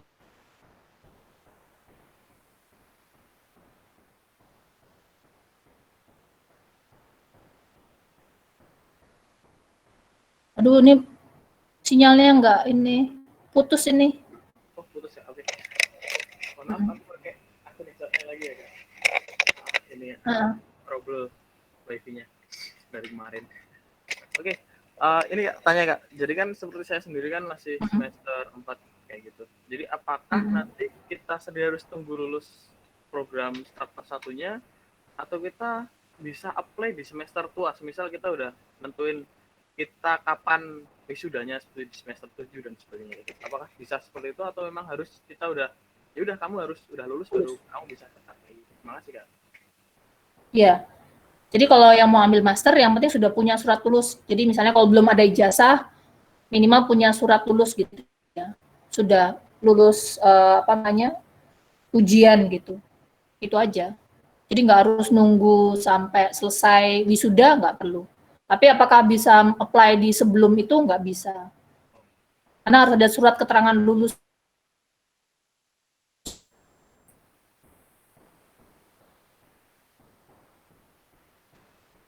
Oke. Jadi memang Halo? halo Kak. Harus lulus dulu ya. Oke, siap. Berarti istilahnya untuk nggak perlu nunggu wisuda, yang penting memang udah Sudah. lulus dari kampusnya. Gitu. Ya, betul. Kita akan ke pertanyaan selanjutnya, Kak. Jadi karena masa pandemi kan banyak tempat les yang kebetulan untuk pembelajarannya dilakukan secara daring. Pertanyaannya, apakah untuk tes yang dilakukan secara daring itu bisa untuk apply atau enggak di TOEFL ITB kayak gitu, dari pertanyaan Kak Intan gitu. Oh iya, TOEFL-nya ya? Iya. TOEFL-nya. Boleh. Iya. Jadi karena sekarang kondisi pandemik, itu ada TOEFL yang boleh itu punyanya IIE ya. Jadi kemarin kalau di Australia Award Indonesia itu punya. Jadi kalau teman-teman lihat di websitenya Australia Award in Indonesia, itu ada pengumuman buat teman-teman yang tidak bisa mendapatkan TOEFL gitu ya, TOEFL test, itu bisa ambil IELTS test. Jadi kayak IELTS like gitu ya, tapi hanya itu khusus bisa dipakai hasilnya untuk AS aja. Jadi itu. Kemudian kalau yang TOEFL itu nggak bisa sembarangan TOEFL gitu ya. Nanti dilihat yang punyanya AAI ya. Itu boleh dipakai. Tapi nggak boleh sembarangan ya, karena dicari tempat-tempat yang memang ada daftarnya. Karena di Australia Award Indonesia itu punya daftar tempat-tempat TOEFL mana yang dianggap memenuhi persyaratan mengeluarkan sertifikat TOEFL. Kalau yang online boleh, TOEFL online-nya boleh dipakai.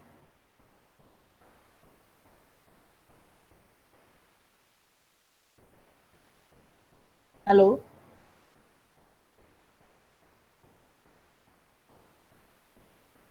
Halo Kak Mona. Berarti memang untuk pendaftaran sendiri, untuk ELTS-nya sendiri memang tidak bisa sembarangan, misal kayak kita harus ke Kampung Paris dan sebagainya, itu nggak sembarangan tempat memang bisa kita masukin ya untuk TOEFL-nya. Nggak boleh, ya. Oke, baik. Oke. Ini kita masuk pertanyaan selanjutnya Kak, dari Kak Mega. Iya. Saya bacakan intinya aja. Iya. Untuk pendaftaran sendiri itu kan dari temannya banyak yang lolos pakai TOEFL untuk saat ini. Itu apakah kita juga bisa pakai untuk pendaftaran saat ini? Sebenarnya tadi sebenarnya udah dijelasin sih pertanyaan ini, bahwa memang untuk TOEFL sendiri masih bisa dipakai asalkan masih berlaku ya. Masih berlaku untuk TOEFL-nya. Jadi mungkin kita akan lompati untuk pertanyaan selanjutnya aja Kak. Oke. Ini dari Kak Julia Afifah. Assalamualaikum Kak, izin bertanya. Oh iya Kak, kalau guru gimana Kak peluangnya untuk pengambilan S3 kan poinnya riset. Nah, kalau S2 apa Kak poin utamanya? Kasih saran apa yang harus dilakukan agar lulus beasiswa AS untuk S2. Dan kebetulan beliau adalah guru studi itu Kak. Monggo Kak. Guru. Sama seperti pertanyaannya yang lainnya juga, jadi poin AAS itu adalah poinnya di essay. Tadi ya, poinnya adalah mengisi essay-nya. Essay tadi yang 4 pertanyaan itu aja. Dan itu aja essay-nya itu juga hanya dibatasi maksimal 2.000 karakter, jadi nggak banyak gitu ya. Jadi gimana caranya menceritakan apa yang dimaksud dalam pertanyaan tersebut, itu dalam 2.000 karakter. Jadi kekuatannya ada di essay.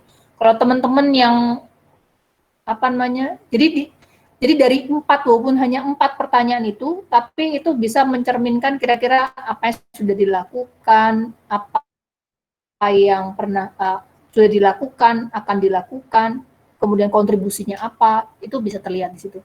Jadi poinnya hanya di 4 pertanyaan di essay-nya AAS. Kalau guru gimana peluangnya? Semua punya peluang yang sama. Jadi kalau misalnya semua punya peluangnya sama, kecuali tadi ya, jadi teman-teman harus tahu bahwa targeted tadi yang geographic fokus area itu hanya persyaratannya yang lebih dikecilkan gitu. Tapi yang lain-lainnya semuanya sama. Peluangnya apakah guru dari kota besar, kota kecil, ya sama. 3 hal. Yang pertama itu perempuan, yang kedua itu adalah teman-teman dari disabilitas, yang ketiga adalah memang geographic fokus area. Itu aja poinnya. Kalau teman-teman yang perempuan ya punya poin itu gitu ya. Kemudian apakah teman-teman dari PNS, dari ini, nah itu juga punya poin-poin tersendiri yang menjadi nilai plusnya. Tapi semua punya peluang yang sama dan 4 poin ini yang harus dikerjakan. Dan nanti dicoba aja gitu ya. Gimana detailnya saya nggak bisa kasih detailnya sekarang biar pertanyaan berikutnya bisa menjawab pertanyaan berikutnya gitu ya. Jadi poin 4 itu aja. Ya. Oke Kak, terima kasih untuk jawabannya. Ya, singkat-singkat banget ya. Ini itu sebenarnya bukan pertanyaan sih ya dari Kak Masyar lagi. Lebih ke info kayaknya Kak untuk penempatan IELTS 750.000 lumayan itu buat mahasiswa. Nah, iya. Itu jadi ini IELTS-nya hanya khusus untuk AAS ya. Jadi ini IELTS yang dari ILF kerjasama dengan Australia. Jadi ILF itu kan Australia Award Indonesia. Jadi IELTS yang dari ILF Australia Award Indonesia itu hanya bisa dipakai untuk mendaftar AAS tahun ini. Makanya diberikan harganya cuma 750.000, tapi itu nggak bisa dipakai untuk yang lain ya, karena itu memang bukan ditujukan untuk yang lain gitu. Baik. Makanya murah gitu ya, hanya 750.000. Ya emang tergolong murah sih untuk S sendiri. Biasanya ya, biasanya 2 sampai 3 juta. 2,5 juta. Betul. Oke. Kita pertanyaan selanjutnya Kak dari Kak Nadia Amalia. Beliau kebetulan kan selama kuliah itu ngeles privat. Itu apakah itu termasuk dari working experience atau bukan? Selanjutnya, apakah untuk berkas sertifikat kegiatan itu apa aja sih spesifikasi untuk memasukkannya? Berarti apakah semua kegiatan itu harus dimasukkan atau ada kriteria khusus untuk kegiatan apa saja yang perlu dimasukkan agar efektif? Oke. Jadi kalau bikin les privat boleh. Itu kategorinya nanti itu ada public, jadi nanti ada pilihannya private individual. Jadi kalau misalnya teman-teman yang PNS itu ada namanya public. Kalau teman-teman yang non PNS, NGO, swasta gitu, maksudnya di tadi ya swasta. Kemudian ada lagi yang namanya private individu. Nah, yang tadi les privat itu disebutnya sebagai private individu. Nanti ada kategorinya. Boleh termasuk dalam pengalaman kerja nggak? Masukkan aja. Kemudian termasuk guru honorer. Kalau bukan PNS itu bukan public ya. Jadi masuknya di private individu. Karena guru honorer itu kan bukan PNS. Jadi kalau bukan PNS itu namanya private individu. Jadi kalau yang menggaji itu bukan dari institusi itu namanya statusnya namanya private individu. Kemudian sertifikatnya apa yang perlu jadi kalau saya kemarin nggak ada sertifikat yang saya upload gitu ya, yang saya kirimkan. Jadi di CV itu sebisa mungkin mencari mana sih yang penting-penting banget, itu bisa menonjolkan diri kita gitu ya. Mana kadang kita harus bisa memilih penting nggak ini dimasukkan dalam CV, yang ini nggak penting dan sebagainya. Jadi CV sepadat mungkin, tapi bisa mencerminkan bahwa kita melakukan aktivitas itu yang beraneka ragam dan cukup signifikan gitu ya.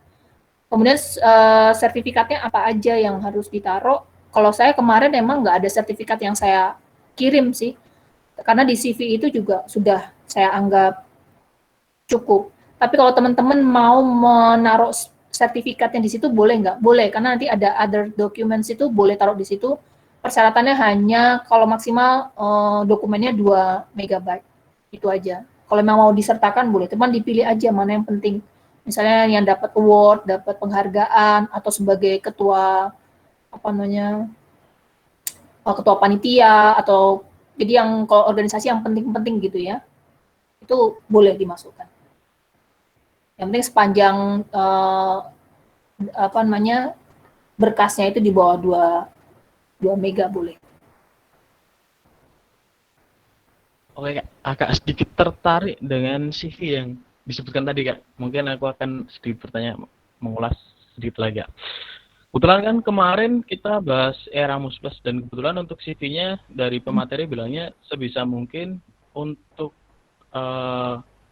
entah itu kegiatan organisasi itu dimasukkan semua agar nanti tercovery dan nanti untuk spesifiknya itu di motivation letters itu. Apakah di AS sendiri seperti itu atau berbeda seperti itu? Terima kasih Kak. Sama. Jadi sama poinnya. Kalau CV itu kan mau ditaruh, tapi kan kalau lagi-lagi ya kita kan harus memilah juga ya. CV itu kan nggak perlu sampai misalnya lebih dari 5 halaman, 6 halaman gitu ya. Kita kan harus memikir apakah 6 halaman itu penting nggak ditaruh 6 itu gitu. Jadi harus kita pilih mana yang lebih penting. Nah begitu di IC, betul. Kalau di IC kan kita harus mengambil salah satu yang menjadi poin pentingnya apa. Nggak bisa semua kita ceritakan. Tadi yang tadi poin apakah Anda pernah menyelesaikan masalah dalam organisasi dan sebagainya, itu hanya mengambil salah satu yang paling penting untuk dimasukkan ke dalam situ. Jadi kemarin ada pertanyaan, boleh nggak saya bikin CV 3 halaman? Boleh, 3 halaman. 5 halaman, ya boleh-boleh, sebenarnya boleh-boleh aja. Cuma pertanyaannya kan kita pengen bikinnya tuh CV itu yang kelihatan outstanding gitu ya. Kalau bisa sih cari aja yang kelihatannya memang, misalnya saya sebut sebagai ketua HMJ gitu. Ini kalau pengalaman saya ya. Kalau saya tuh kalau mencari organisasi, saya tuh sukanya nggak mau mengelang organisasi, misalnya mengikuti hal yang sama gitu. Karena di CV itu kan variasi itu lebih penting gitu ya. Kalaupun kita melakukan hal yang sama, ya kalau bisa di posisi yang penting. Kalau terus-terusan sama ya di posisi yang paling penting. Tapi kalau misalnya enggak, ya cari variasinya. Tapi variasinya itu kita harus milih juga kan organisasi itu kan yang ini tips saya gitu ya. Kemarin saya di Australia juga gitu, saya pokoknya nggak mau melakukan kegiatan yang monoton hanya itu aja, tapi saya nggak memberikan poin signifikan untuk CV saya gitu. Makanya saya harus ikut kegiatan lain apa gitu ya. Saya bisa taruh di CV saya, kegiatan apa lagi gitu. Jadi karena kan kita pengen membangun CV itu menceritakan bahwa kita orang yang aktif, nggak hanya sekedar aktif, tapi juga mempunyai posisi yang signifikan di organisasi itu gitu. Itu mungkin poinnya ya. Oke. Saya malah lebih tertarik untuk pembuatan CV. Berlaku untuk semua nggak? Berlaku untuk semua S1 maupun S2. Oh. Betul. Gampang-gampang susah ya kalau CV ya. Karena emang kebetulan gini sih Kak, karena untuk CV sendiri kan kita juga masih agak pusing apakah kita nanti akan masukkan seluruh data yang kita punya, misal dari relevansi tersebut, dari relevansi apa yang akan kita apply di bahasa tersebut, misal pendidikan ya memang bahasanya CV tersebut harus di pendidikan dan sebagainya, itu kan masih kadang menjadi pertimbangan dari teman-teman. Betul, Apakah yang dimasukkan ke CV itu harus yang penting tingkat nasional atau bukan, kayak gitu loh Kak. Sepertinya itu. Karena kebetulan nggak harus yang tingkatnya nasional gitu ya. Iya. Karena kan nggak semua teman-teman juga punya kegiatan yang sifatnya nasional gitu ya. Nggak apa-apa misalnya misalnya teman-teman kayak kemarin Karang Taruna boleh nggak masukkan? Boleh. Jadi yang penting itu kan kita memasukkan CV itu, kita di situ sebagai apa sih gitu. Kalau di anggota, terus pertanyaannya penting nggak sih kalau jadi anggota itu kita sebutkan kan gitu ya, kita harus tanya juga kan. Penting nggak ya kalau misalnya gitu menjual nggak ya kan gitu, sama kayak kita mau cari pekerjaan. Penting nggak ya saya sebut banyak ikut kegiatan tapi anggota semua. Ya mungkin dicari aja yang penting-penting aja yang mana. Tapi kan sebisa mungkin kalau saran saya buat teman-teman yang S1 sekarang itu, kalau masuk organisasi ya jangan setengah-setengah gitu ya. Kalau dulu saya kalau cari organisasi saya targetin minimal pokoknya wakil ketua minimal gitu ya. Jadi itu sekretaris pokoknya yang sekretaris bendahara ketua maupun wakil ketua itu, karena menurut saya tuh jadi kayak orang misalnya bilang kan cuman ikut itu, nggak apa-apa cuman ikut itu versi orang lain, tapi saya minimal saya di situ adalah sebagai leadernya di situ. Jadi poinnya kan poin leadership yang mau kita tunjukkan di dalam CV itu kan. Mungkin itu ya. Oke, memang sangat menarik untuk bahas CV tersebut. Karena emang Ya. saya juga agak pusing dalam penulisan CV ya Kak. Karena kebetulan kemarin juga untuk tahun ini agak lompat-lompat rekor dari saya sendiri gitu kan. Awalnya di BEM, pindah ke DPM dan sebagainya. Mungkin Itu pengalaman untuk saya dan mungkin bisa kita bahas lebih jauh untuk CV di pertemuan selanjutnya seperti itu. Ya, penting tuh CV itu. Variasi CV itu paling penting. Kalau saya nanti itu yang karena gini, saya kemarin bisa bilang kalau kita bilang ini ngapain kuliah sambil organisasi gitu ya. Biasanya nanti kuliahnya terhambat dan sebagainya. Nggak apa-apa, tapi orang itu kan punya poinnya masing-masing. Dan dalam beasiswa itu organisasi ini salah satu poin yang penting karena pengen dilihat nih kalau kita kayak multitasking gitu ya. Apakah kita bisa melakukan kegiatan akademis dan non akademis itu bersamaan nggak gitu? Itu kan dilihatin keaktifannya kan. Kalau misalnya hanya di akademis, semua orang sekarang IPK bagus banyak nggak sih? Kumlot banyak nggak sih? Banyak. Iya, kumlot itu banyak, orang pintar banyak. Cuman tanya selain Anda pintar, Anda akademisnya luar biasa, Anda punya poin-poin plus lainnya nggak sih gitu. Itu kenapa CV jadi berorganisasi itu jadi lebih penting gitu ya. Mungkin itu sih tips dari saya. Karena saya juga orangnya gitu, harus mencari-cari ini. Saya nggak mau berulang lagi, saya harus cari kayak gitu. Itu dari dulu begitu. Ya. Oke, mantap.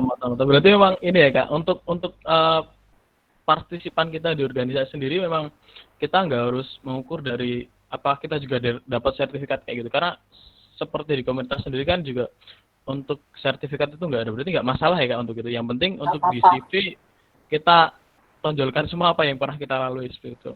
Betul. Mantap. Karena nanti di AS biasanya di akhir pertanyaan itu selalu begini, apakah informasi yang Anda berikan itu memang betul-betul Anda lakukan gitu, memang betul nggak, valid nggak? Jadi itu kan harus kejujuran kan, sekarang jujur nggak? Jadi tanpa harus memberikan bukti yang, oh ini buktinya gitu, Anda jujur nggak sih sebenarnya kan gitu kan. Nanti kan kita bisa mau nilai sendiri ya, saya jujur nggak sih dalam bikin CV itu, apa saya bohong gitu. Karena ada poinnya tuh harus ditik gitu. Kalau saya memberikan informasi yang salah, tidak jujur gitu. Jadi poin kejujuran penting ya. Oh, mantap benar-benar dan ini sangat memberikan inspirasi itu kan. Penting ya. Ya. Betul. Oke, kita ke pertanyaan selanjutnya nih Kak. Oh ya, sebelum itu aku mau tanya kepada Kak nih. Karena memang waktunya kan sudah terlewat, apa kita cukupkan atau boleh kita lanjut Kak untuk kegiatan malam hari ini? Karena sudah 21:34 ini Kak. Boleh aja, kok saya sih boleh, teman-teman ini nggak bosen nggak dengerin. Oh teman-teman masih ada pertanyaan sih boleh, mumpung ketemu di sini. Ketemu gitu ya Kak. Tadi ada pertanyaan tentang bahasa Inggris tadi apa sih? Translation tadi ya. Kita lanjut pertanyaan nih Kak. Oke. Ya. Ini Kak dari Kak Andita nih bertanya, kalau S2-nya kemungkinan dipilihnya tuh apakah harus linear jurusan atau harus ada kemiripan atau harus linear seperti itu? Mungkin bisa dijelaskan Kak untuk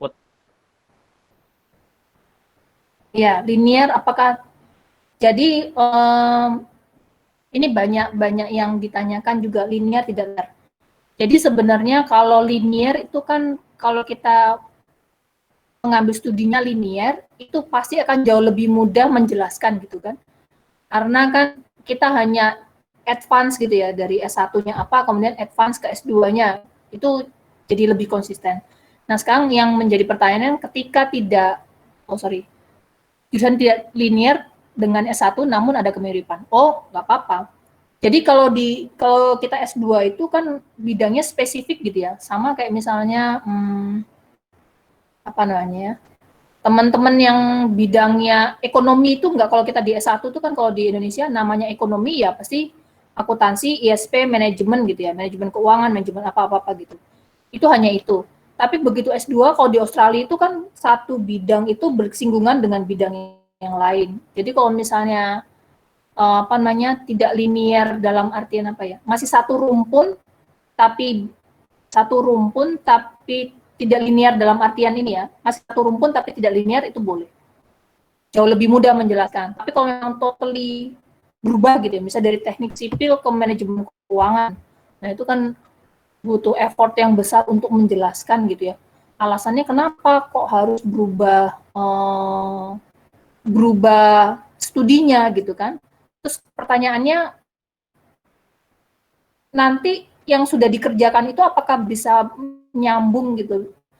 Jadi yang sudah dikerjakan apakah bisa nyambung setelah studi ini, apakah bisa nyambung lagi gitu loh. Jadi itu pasti agak lebih sulit. Tapi kalau misalnya rumpunnya sama, boleh. Karena kayak misalnya kita sekarang ngomongin pariwisata gitu ya. Pariwisata itu bisa kemana-mana gitu ya. Pariwisata tuh bisa related dengan ekonomi, bisa dengan macam-macam gitu. Jadi pariwisata nggak hanya murni sendiri, tapi dia bisa berhubungan dengan studi yang lain. Karena kalau S2 itu kan spesifik ya, dia lebih spesifik lagi. Jadi kadang bisa nyangkut di fakultas yang lain gitu. Nggak apa-apa. Yang penting masih ada kemiripan kan, boleh. Kalaupun tidak linear pun juga boleh. Yang penting asal bisa menjelaskan alasannya. Oke, berarti memang di situ poin intinya bagaimana Anda bisa memberikan apa ya istilahnya? Menjelaskan itu, bisa argumen gitu ya. Argumentasi yang baik dari apa yang teman-teman pilih kayak gitu. Oke. Betul, menarik. betul. Menarik gitu Kak. Pertanyaannya bagaimana karena S2 kita itu kan nah bagaimana menjelaskan? Karena kalau S2 di Australia itu kan spesifik ya. Nggak kayak kita kan kalau S2 MM apa ekonomi ya magister manajemen, magister. Kalau ini kan enggak, bidangnya masih sangat spesifik. Jadinya kalau misalnya kelihatannya agak berbeda tapi masih berhubungan, nggak apa-apa, boleh. Malah lebih mudah kan, jadi lebih memperdalam keilmuannya. Oh ya. Mudah-mudahan menjawab ya ini ya.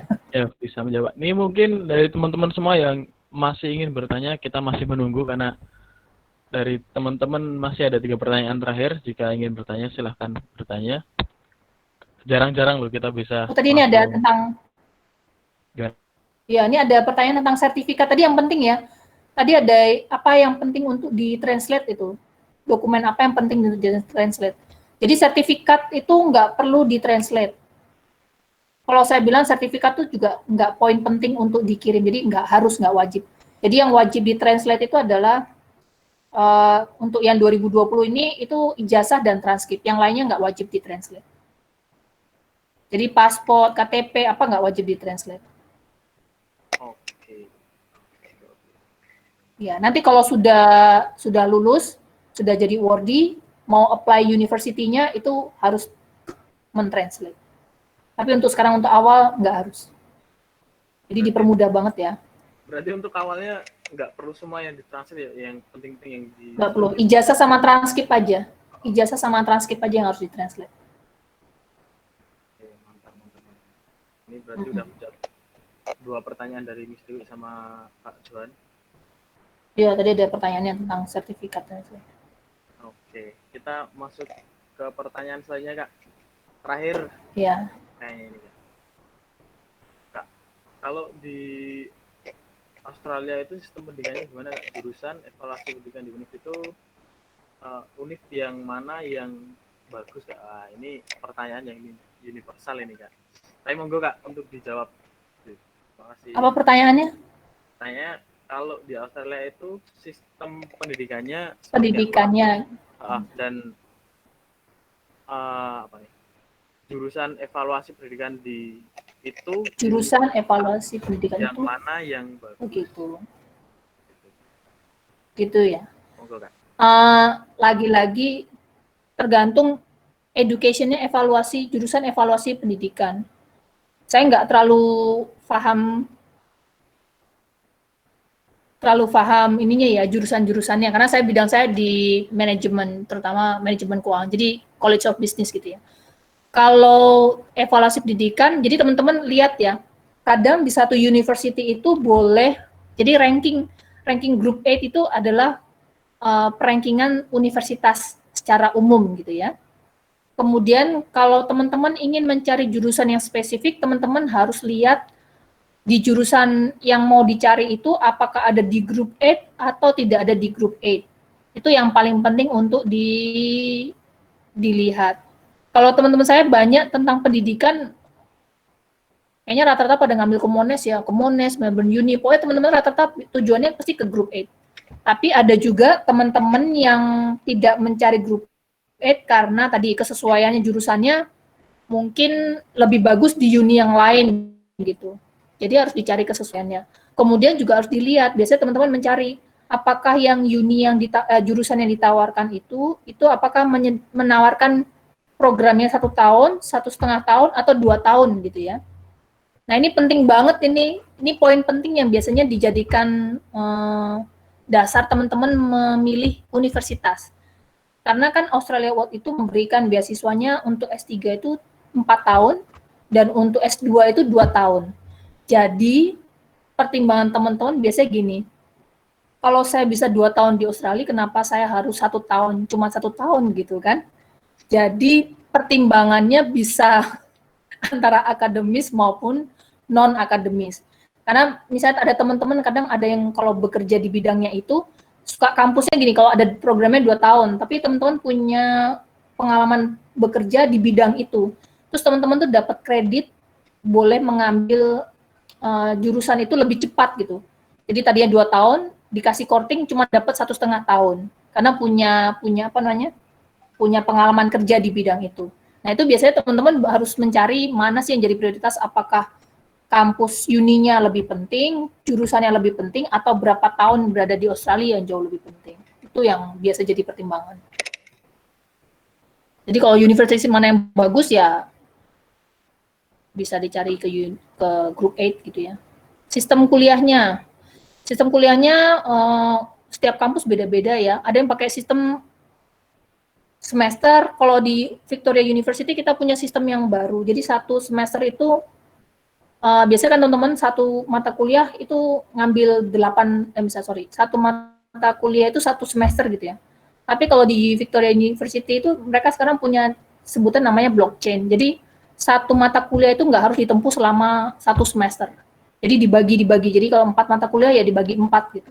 Jadi 1 mata kuliah nggak ambil 1 semester. Jadi dia berangkai gitu loh. 1 selesai, kemudian berikutnya gitu. Namanya blockchain. Tapi kalau di uni lain sama sih sebenarnya sistem mungkin maksudnya gitu ya, sistem perkuliahannya semester, kemudian sistem kuliah maksudnya gimana? Sistem kreditnya sama aja sih. Sama. Kemudian kemudian ada IPK gitu ya. IPK sama aja. Itu kali ya. Jadi pertimbangannya macam-macam ya. Yang bagus ya saya nggak bisa ngasih saran, tapi lihat ranking uni, kemudian lihat ranking jurusannya, college-nya, fakultasnya itu bagaimana. Kemudian apakah yang ditawarkan itu 2 tahun, 1,5 tahun, ataukah 1 tahun. Dan kemudian teman-teman bisa memberikan pertimbangan kira-kira mau kuliah di Australia 1 tahun, atau 1,5 tahun, atau 2 tahun. Mungkin gitu aja singkatnya. Berarti memang pertimbangannya lebih kepada pertimbangan secara universal dari personalnya masing-masing ya, apakah dia mau Benar. Oke. Betul. Karena ini pengalaman. Jadi waktu itu kan saya jadi presiden PPIA Victoria Uni. Jadi teman-teman yang mau ambil kuliah biasanya suka dari teman-teman AS itu biasanya dilimpahkan ke saya gitu ya. Jadi dari International Office itu Australia World Scholarship yang ada di Victoria University itu kasih mereka ke saya. Jadi minta tolong kalau mau dapat advice itu minta pertimbangan tentang Victoria University itu ke saya gitu. Jadi ada teman dia sebenarnya bisa dapat di Monash. Di Monash untuk bidang tersebut tuh di Monash. Kalau teman-teman milihnya uni, saya pergi aja ke Monash ya. Tapi satu lagi ada di Victoria Uni. Kemudian tanya, Mbak, kira-kira saya mesti milih yang mana ya gitu. Terus saya bilang, kalau mau cari uni yang masuk Group 8, ya ambil Monash University.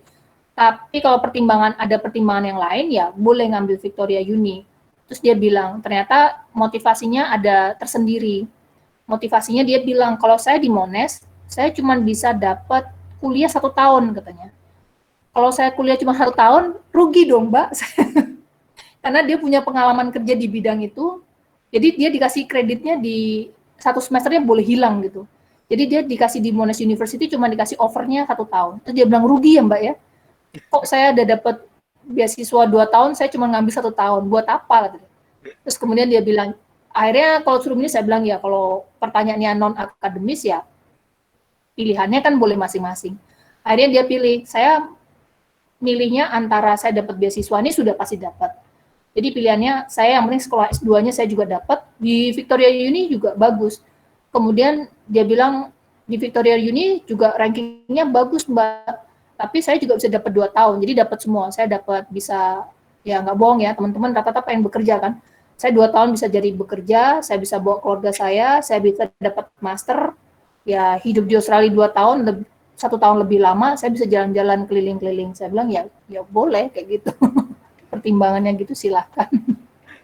Dan akhirnya dia pilih ke Victoria University. Sekarang kalau tanyain menyesal nggak kenapa ngambil di situ bukan di Monash? Saya bilang enggak, karena saya bisa dapat semuanya.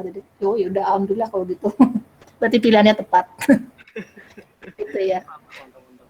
Ini jadi malah semakin menambah wawasan terkait dengan bagaimana sih pemilihan kampus itu sendiri yang bagus.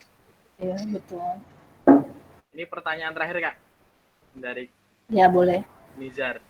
PhD kan cenderung research bukan coursework, tapi ada opsi membatin. Mohon info ini apa porsi riset dan kuliahnya? Mungkin seperti itu. Mungkin bisa dijelaskan nggak? Oh iya. Jadi kalau PhD itu adalah by research gitu ya. Kalau yang non research kan ada ya. Kalau misalnya kalau di ekonomi kita punya DBA gitu. Jadi itu non research-nya gitu ya. Disebutnya doctorate by coursework. Kalau yang PhD itu adalah doctorate by research. Nah, ada coursework-nya nggak? Ada. Jadi biasanya rata-rata teman-teman itu harus tetap mengikuti kuliah itu 1 semester gitu ya, yang berkaitan dengan riset. Tapi mata kuliahnya berkaitan dengan riset. Kemudian kuliahnya hanya itu. Kemudian habis itu langsung terjun ke riset. Jadi langsung melakukan riset, kemudian ada kandidasi gitu ya, seminar seperti seminar proposal dan lain sebagainya gitu. Jadi PhD itu pasti by research. Kalau satu lagi yang by coursework tuh kalau lainnya apa saya nggak ngerti. Tapi kalau di ekonomi itu ada namanya DBA ya, doctorate. Jadi kalau S2-nya MBA, S3-nya DBA. Tapi kalau misalnya S2-nya Master of Science ya S3-nya PhD.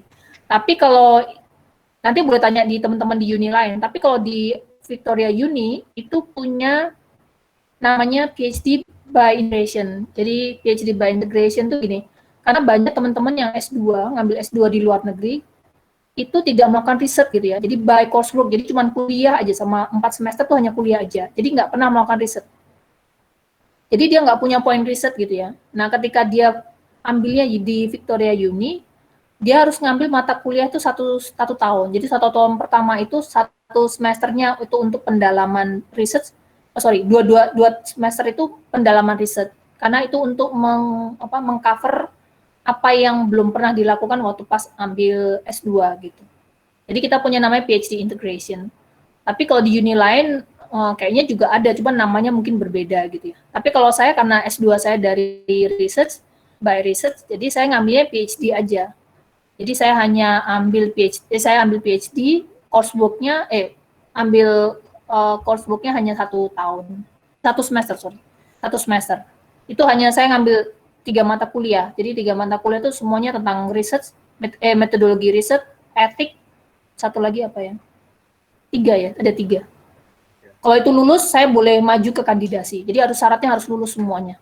3 mata kuliah itu terus baru boleh presentasi seminar gitu, seminar proposalnya. Gitu. Oke Kak, itu untuk pertanyaan terakhir dan sangat mengesankan dan menjelaskan secara terperinci. Oke, untuk kita langsung masuk ke termin selanjutnya Kak, karena memang untuk pertanyaan kita sudah sudah habis. Kita masuk ke termin closing statement. Mungkin dari Kakak mau melakukan presentasi, waktu dan tempat, saya silakan untuk closing statement. Monggo Kak.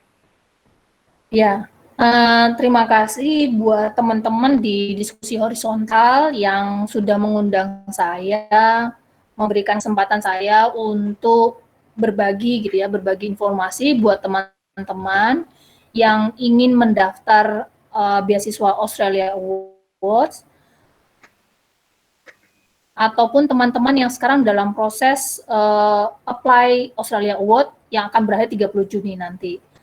Saran saya, kalau teman-teman yang sudah dalam proses itu, saya bilang tetap dikerjakan sampai dengan akhir semampu mungkin, kemudian jangan takut untuk gagal. Kalau pertanyaannya apakah kalau gagal dalam beasiswa itu biasa nggak? Biasa.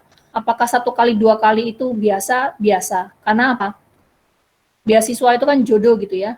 Kita berjodoh beasiswa itu kemana? Dan yang penting ketika 1 kali gagal, 2 kali gagal, diharapkan kita bisa melakukan evaluasi diri gitu ya. Kira-kira kemarin kekurangan saya itu di mana? Dan itu harus diperbaiki di kedepannya. Jadi kalau saya lihat banyak teman-teman kalau mau apply itu di awal tuh sudah ketakutan dulu. Nanti saya kok gagal gimana ya? Kalau saya gagal gimana ya? Kalau saya selalu bilang teman-teman, gagal itu nggak apa-apa. Lebih baik kalau misalnya sekarang nggak 100% siap gitu ya. Apply aja dulu. Karena apa? Apply dan ketika gagal minimal kita sudah punya draftnya gitu. Kalau kita sudah punya draftnya, kita jadi bisa melihat oh saya kekurangannya di mana, kekuatan saya itu di mana sih, apa yang penting dan tidak penting. Dan itu lebih baik dikerjakan dari sekarang. Jadi semoga sukses buat teman-teman yang mau apply 2020 ini. Pokoknya jangan patah semangat. Kita sama-sama berdoa moga-moga teman-teman lolos di seleksi ini. Terutama perjuangannya juga luar biasa ya, karena dalam pandemik ini tantangannya lebih banyak gitu ya. Kemudian untuk teman-teman yang, dan itu teman-teman S1 yang mau apply S2 atau S3, tantangannya sama. Kemudian kalau teman-teman yang mau mempersiapkan diri untuk apply di tahun yang akan datang, ketika sudah dapat informasinya sekarang, dipersiapkanlah lebih dini. Terutama tadi ya, kalau yang belum mempunyai kegiatan organisasi, baik yang S2 maupun yang apply S3, kalau belum mempunyai kegiatan organisasi, sebisa mungkin di list sekarang ya, kira-kira saya mau mengikuti kegiatan apa yang bisa menjadi poin penting untuk saya presentasikan nanti di tahun depan. Kemudian persiapkan apalagi ya. Kalau untuk yang ketiga, publikasi itu penting. Publikasi apakah harus di jurnal yang terbaik? Enggak. Saya kemarin sarankan yang penting sudah pernah melakukan list publikasi. Misalnya presentasi di seminar, proceeding, kalau bisa masuk jurnal itu jauh lebih baik, jurnal internasional jauh lebih baik. Tapi kalau misalnya tidak, proceeding itu sudah cukup gitu ya, proceeding, kemudian jurnal di kampus, jurnal nasional, dan lain sebagainya. Jadi mempersiapkan diri dari sekarang sedini mungkin jauh lebih baik. Jadi saya cuma bisa bilang selamat buat teman-teman yang mau apply, selamat juga buat teman-teman yang sudah dapat informasi bisa mempersiapkan lebih dini untuk di tahun yang akan datang, di tahun depan. Semoga sukses. Kemudian juga semoga kita diberi kesehatan oleh Allah menghadapi kondisi pandemik ini gitu ya. Semoga kita tetap semangat dengan segala macam kondisi, sehat walafiat, sehat lahir batin. Itu aja. Terima kasih buat teman-teman diskusi, terima kasih buat Faisal yang udah mengundang saya. Terima kasih Kak. Dan betul yang seperti Kak sampaikan ya, mungkin patah dari barat mengatakan kegagalan adalah sebuah proses, dan dalam proses tersebut banyak gagal bukan berarti itu sebuah kekalahan, tapi sebuah keberhasilan itu adalah hasil dari seribuan kegagalan. Oke. Selamat sebelumnya kepada teman-teman. Untuk email potensi supervisor seperti apa dan sepertinya nanti kita akan lebih lanjut di grup, kita akan share terkait dengan materi yang disampaikan ini. Iya. Dan nanti saya share ke teman ke Faisal ya. Oke, baik Kak. Dan jangan lupa kembali lagi pada besok malam, karena besok malam kita masih ada satu beasiswa lagi yaitu KGSP Korea. Diharapkan teman-teman juga bisa ikut dan menyimak seperti itu. Dan untuk lebih jelasnya lagi terkait beasiswa ASS, bisa teman-teman follow IG dari ASS Indonesia NTB ya. Di situ banyak info terkait dengan beasiswa Australia Award Scholarship, dan bisa langsung ditanyakan. Insya Allah akan dijawab. Ya Kak Aida. Iya, insya Allah. Saya sebisa mungkin menjawab pertanyaan teman-teman gitu, karena emang niat saya memang berbagi ilmu buat teman-teman. Semoga saya berharap moga-moga bermanfaat gitu ya, sebisa mungkin bermanfaat untuk teman-teman yang lain. Oke. Jadi seperti itu diskusi pada malam hari ini, sedikit info. Di horizontal kegiatan selanjutnya adalah KGSP, dan untuk diskusi ke depan kita akan diskusi tentang pendidikan di masa pandemi yang kebetulan dibawakan oleh beberapa guru dan juga kepala sekolah terkait dengan permasalahan di pandemi pendidikan gitu. Untuk selanjutnya kita juga akan bahas terkait CV lebih dalam. Mungkin besok untuk diskusi lainnya kita bisa minta tolong Kak Ida lagi bagaimana penulisan CV yang baik. Misalnya pada teman-teman semua, selamat malam. Mohon maaf mengganggu waktunya dan mohon maaf bila saya sendiri banyak melakukan kesalahan dalam memimpin acara diskusi. Terima kasih pada Kak Ida dan teman-teman dari ASS Indonesia NDB. Terima kasih. Assalamualaikum warahmatullahi wabarakatuh. Selamat malam dan semoga lebih banyak. Dan buat teman-teman yang mau melanjutkan S2, S3 Australia beasiswa ASS, semangat karena kita sama-sama bersaing untuk kebaikan ya. Oleh karena itu, Ya, betul. jangan lupa kita kolaborasi karena kita masih satu, kita Indonesia. Terima kasih. Assalamualaikum warahmatullahi wabarakatuh. Terima kasih. Assalamualaikum warahmatullahi wabarakatuh, teman-teman.